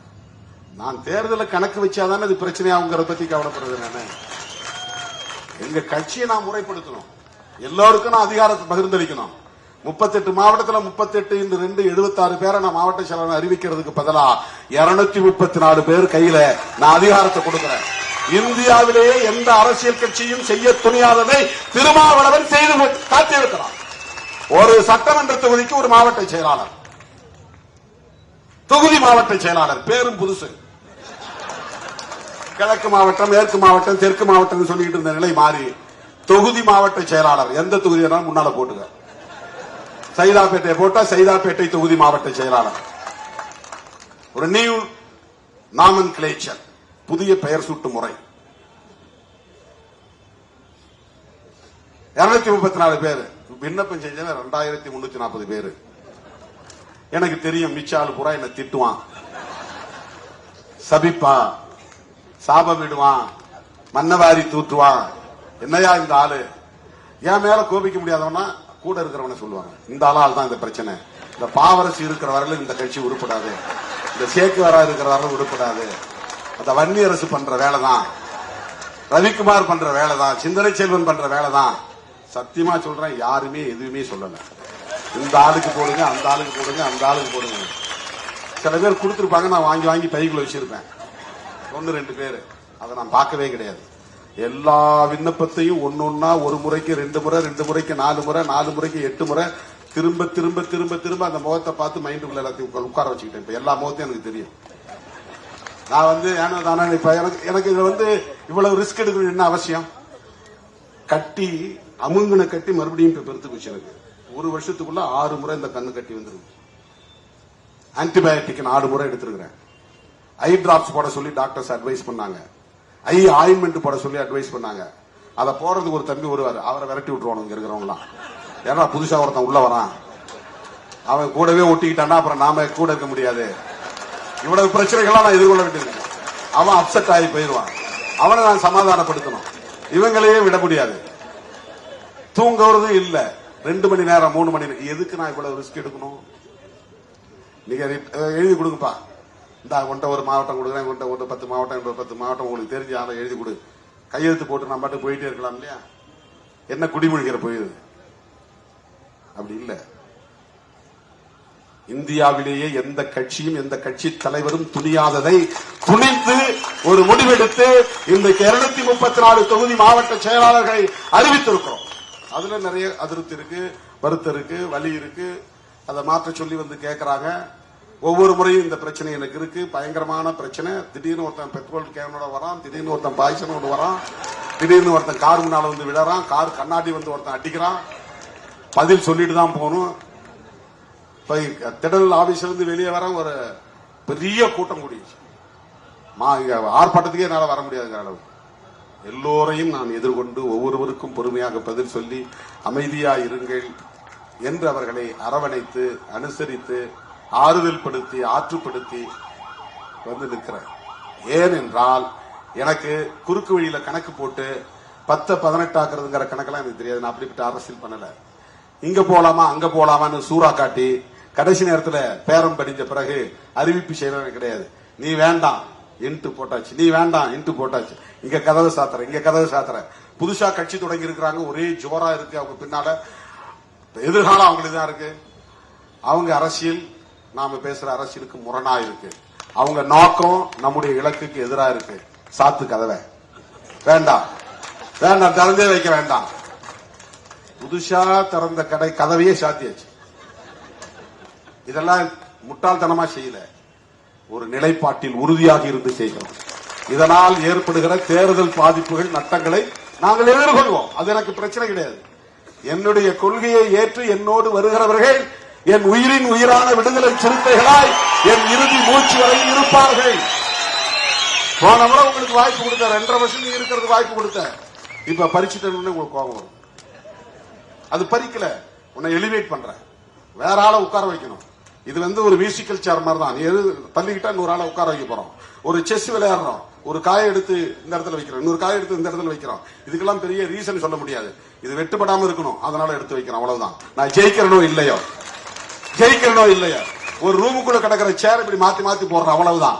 சேரை தூக்கி வெளியே போடல, உள்ளவே இருக்கிற சேரை மாத்தி மாத்தி போடுறேன். கிழக்கமா பார்த்து உட்கார்ந்து அப்புறம் வடக்கமா பார்த்து உட்கார்றேன், பெட்டை மாத்தி போடுறேன். இப்படி படுத்தா வடக்க தலை வச்சு படுக்க, இந்த பக்கம் தெற்க தலை வச்சு படுக்கலாம். அப்படி சீட்டை மாத்தி போடுறேன், பெட்டை மாத்தி போடுறேன். அதுதான் ரீஅலைன்மெண்ட். மாத்திக்கிட்டே இருக்கிறேன் உங்களை, அவ்வளவுதான். நேற்று மாவட்டத்தில இருந்து நீ கீழே மாநிலத்துக்கு போ, துணைநிலை அமைப்புகளுக்கு போ, பேரன்பாடிக்கு வா, எல்லா இடத்துலயும் போய் கத்துக்க. அரசியல்னா என்னன்னு புரிஞ்சுக்க, மக்கள்கிட்ட போ, மக்கள்கிட்ட கற்றுக்கொள். உனக்கு அதிகாரம்னாலே என்னன்னு தெரியாது. என்ன கை கட்டி நின்று பழக்கப்பட்டவர்கள். எந்த கட்சியில் நீ ஒன்றிய செயலாளர் ஆக முடியுது சொல்லுங்க? தமிழ்நாட்டில் தோன்றிய கட்சிகள் எல்லாம் 70-75 ஆண்டு கால வரலாறு உள்ளது. அந்த கட்சியிலே உன் தாத்தாவோ உன் பாட்டனோ ஒரு ஒன்றிய செயலாளராக முடிந்ததா? ஆனால் இன்றைக்கு உன்னை மாவட்ட செயலாளராக ஆக்கியவன் திருமாவளவன், மாநில செயலாளராக ஆக்கியவன் திருமாவளவன், துணை பொதுச் செயலாளர் என்கிற பெயரை சொன்னவன் திருமாவளவன். நீ இன்னொரு கட்சியில போய் சேர்ந்து அங்க இருக்கிறவனோட போராடி நீ வெள்ள மேடையில ஏறி ஒரு ஒன்றியமாயி மாவட்டமாயி அதன் பிறகு நீ ஒரு சீட்டுக்கு காம்படிட் பண்ணி உன் கையில 2 கோடி 10 கோடி பணம் இருக்குன்னு காட்டி சீட்டை வாங்கி நீ எம்எல்ஏ ஆகணும். இங்க திருமாவளவன் ஈஸியா உன்னை எம்எல்ஏ ஆக்குறான். 6 பேருக்கு உனக்கு வாய்ப்பை கொடுக்கறான். இந்த வாய்ப்பை நீ வேற இடத்துல போய் பெற முடியுமா? இந்த நிலையை அடைவதற்கு இந்த 25 ஆண்டு காலம் எவ்வளவு வலிகளை சுமந்திருக்க முடியும்? எத்தனை இரவுகளில் தூக்கம் இல்லாமல் கழித்திருக்க முடியும்? ஏதோ தானோ என்று புழுக்களை வந்தில்லை. வாக்கு வங்கியை நிரூபிக்காமல் ஒரு கட்சி அங்கீகாரம் பெற்றது என்று சொன்னால் அந்த பெருமைக்குரிய கட்சி இந்தியாவிலேயே விடுதலை சிறுத்தைகள் கட்சி தான். தமிழ்நாட்டில் இருக்கிற பல கட்சிகள் தனியா நின்று எனக்கு இவ்வளவு சக்தி இருக்குன்னு காட்டிட்டு தான் கூட்டணிக்கு வந்தாங்க. ராமதாஸ் 10 வருஷம் கட்சியை நடத்தி 4 எம்எல்ஏ வந்த பிறகுதான் அதிமுக கூட்டணிக்கு போனார். 8% ஓட்டை காட்டினார். வைகோ தனியா நின்று 8% ஓட்டை காட்டி அப்புறம் தான் அதிமுக கூட்டணிக்கு போனார். விஜயகாந்த் தனியா நின்று 8% ஓட்டை காட்டி அப்புறம் தான் அதிமுக கூட்டணி. அதிமுக தான் ஃபர்ஸ்ட் என்ட்ரன்ஸ் கொடுக்குது, என்ட்ரி. இந்த கட்சிகளுக்கு எல்லாம் முதல்ல திமுக முதல்ல கொடுக்கறது இல்ல, அதிமுக தான். ராமதாஸுக்கு முதல் வாய்ப்பு கொடுத்தது அதிமுக, வைகோவுக்கு முதல்ல கூட்டணியில சேர்த்துக்கிட்டது அதிமுக, விஜயகாந்த் முதல்ல கூட்டணி சேர்த்துக்கிட்டது அதிமுக. இன்னைக்கு நம்முடைய இளவல் சீமான் 8% காட்டியிருக்கிறாரு. இந்த மாதிரி தனியா நிற்காமல் 8% ஓட்டை காட்டாமல் தமிழ்நாட்டில் பேரம் பேசக்கூடிய வலிமை திருமாவளவனுக்கு மட்டும்தான் உண்டு. வாக்கு வங்கியை உறுதிப்படுத்தாமல் ஒரு கட்சியை மாநில கட்சி என்கிற அங்கீகாரத்தை பெற வைத்தது யார்? இதெல்லாம் சாதாரணமா வந்து விட்டது கிடையாது. ஏதோ புழுக்குள்ள வந்து இல்ல. இவனை சேர்த்துக்கிட்டா அம்பேத்கர் படத்தை போட்டுக்கலாம், இந்த மக்கள் ஓட்ட வாங்கிக்கலாம் கணக்கு போட்டு கொடுக்க மாட்டான் யாரும். அம்பேத்கர் போட்டுக்கிறது வாப்பா என்ன உட்காரு, டீ சாப்பிடு, காபி சாப்பிடு, உனக்கு தேர்தல் செலவுக்கு என்ன கொஞ்சம் காசு கொடுக்கறது தான் கடந்த கால கலாச்சாரம். ஒரே ஒரு சீட்டு கொடுக்குறேன், என் சின்னத்திலே நில்லு, நான் சொல்றபடியே கேளு, நான் சொல்றது மட்டும் பேசு அப்படிங்கறதான் கடந்த கால அரசியல் கலாச்சாரம். அதை முதலில் முறியடித்தது விடுதலை சிறுத்தைகள் கட்சி. புதிய வரலாறு படைத்தது விடுதலை சிறுத்தைகள் கட்சி. தோழர்களே, கிறிஸ்தவர்கள் மீதான இந்த வன்முறை வெறியாட்டம் என்பது சயின்டிபிக்கலி டிசைன்ட் ஒர்க் ப்ரோக்ராம். இது அறிவியல் பூர்வமாக திட்டமிடப்பட்ட ஒரு வேலை திட்டம். இது தொடரும். இது ஸ்ட்ரக்சரல் வயலன்ஸ், இதுக்கு பேரு ஸ்ட்ரக்சரல் டெரரிசம், இதுக்கு பேரு. கட்டமைப்பு ரீதியான தாக்குதல்களை நடத்துவது, பயங்கரவாதத்தை கட்டமைத்து விடுவது. இப்ப ரோட்டில் நிக்கிறோம், திடீர்னு சண்டை வருது, டக்குன்னு போய் அடிக்கிறான், ஊர் ஊரா கொளுத்துறான், ஒரு தேவாலயத்தில் புகுந்து ஒரு வன்முறை செய்யறான்னா அது இன்சிடென்ட் எல்லாம் நடந்துச்சு, அல்லது ஆக்சிடென்ட் எல்லாம் நடந்துச்சுன்னு சொல்லலாம். திடுமன நடந்துருச்சு, ப்ரீ பிளான் கிடையாது. இந்த தேவாலயத்தை தாக்கணுங்கிறது நோக்கம் இல்ல. அங்க நடந்த சண்டையால தான், பிரச்சனையால தான், வாக்குவாதத்தால தான் இது நடந்துச்சு. இவன் இப்படி பேசினா, இவங்க மெஜாரிட்டியா இருந்ததுனால கோபப்பட்டாங்க, உள்ள புகுந்து அடிச்சுட்டாங்க. இப்படி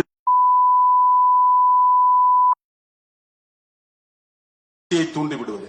அதனால் பெரும்பான்மையா இருக்கிறவங்க டாமினேட் பண்ணிடுவாங்க, வன்முறை வெடித்திரும், பெரிய சேதம் ஏற்படும். ஆனால் கிறிஸ்தவர்கள் மீது நடத்தப்படுகிற தாக்குதலும், இஸ்லாமியர்கள் மீது நடத்தப்படுகிற தாக்குதலும், காலம் காலமாக தலித்துகள் மீதும் பழங்குடி மக்கள் மீதும் நடத்தப்படுகிற தாக்குதலும் ஏற்கனவே திட்டமிடப்பட்டவை. தலித்துகள் பழங்குடி மக்கள் மீது நடத்தப்படுகிற தாக்குதல் வேறு வடிவம் கொண்டது. அது ரொம்ப காலமா மனுஸ்மிருதியின் மூலமா இங்கே எஸ்டாப்ளிஷ் பண்ணப்பட்டது, நிலைநிறுத்தப்பட்டது, கட்டமைக்கப்பட்டது.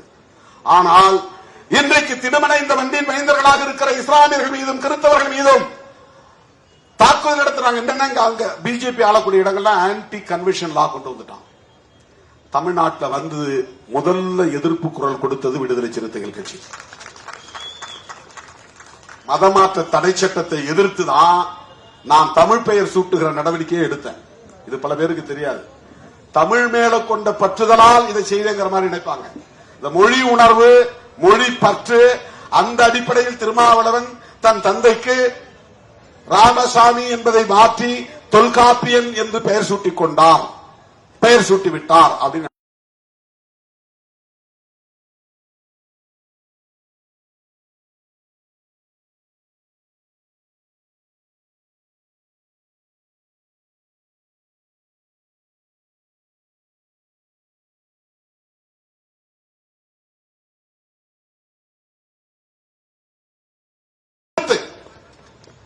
ஐடியாலஜிக்கலா கமிட்டட். மதமாற்ற தடை சட்டத்தை எதிர்த்த இயக்கம் மூர்க்கமாக எதிர்த்தோம். அன்னைக்கு நாங்க சின்ன கட்சியா இருக்கலாம். தேர்தல் நேரத்தில், அந்த நேரத்தில் 10 மணிக்கு கூட்டத்தை முடிக்கணுங்கிற நிலையெல்லாம் வந்துருச்சு. அப்ப நான் வந்து இதெல்லாம் யாருக்கும் வராது, இந்த நிலைப்பாட்டெல்லாம் யாராலும் எடுக்க முடியாது. அந்த மாநாட்டுக்கு பெயரே இந்துத்துவ பண்பாட்டு திணிப்பு எதிர்ப்பு மாநாடு. இந்தியாவிலேயே, தமிழ்நாட்டில், அதாவது தமிழ்நாட்டிலேயே அல்லது இந்தியாவிலேயே இப்படி ஒரு மாநாட்டை நடத்துகிற துணிச்சல் விடுதலை சிறுத்தைகளுக்கு மட்டும்தான் உண்டு. ஏன் தெரியுமா?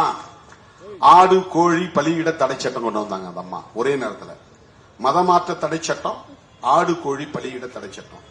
ஆடு கோழியை நீ ஏன் பலியிடக்கூடாதுன்னு சொல்ற? நான் ஏன் குலதெய்வங்களுக்கு, கருப்புசாமிக்கு, முனியாண்டிக்கு நான் போய் ஆட்டை வெட்டுவேன், பன்றியை வெட்டுவேன், கோழியை வெட்டுவேன், அங்கேயே சமைப்பேன், சொந்த பந்தங்களோட உட்கார்ந்து நான் சாப்பிடுவேன். இது என்னுடைய நீண்ட கால கலாச்சாரம். சில சாமிக்கு நான் சாராயமும் படைப்பேன். அது எங்களுடைய முன்னோர் கலாச்சாரம். செத்து போனவன் என் தாத்தாவா இருக்கலாம், பாட்டனா இருக்கலாம், அவன் விரும்பி திங்கிற கறியை நான் படைப்பேன்.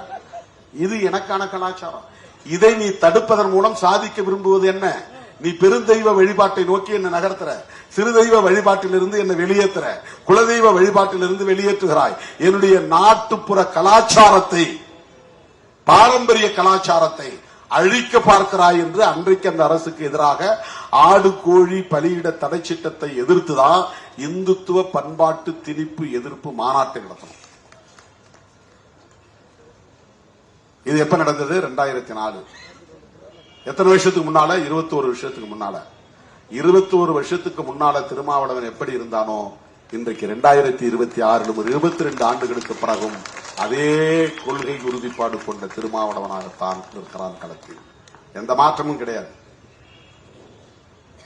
அதுல இன்னும் உறுதியா இருக்கிறோம். என்னுடைய பாரம்பரியத்தை நீ சிதைக்க பார்க்காதே.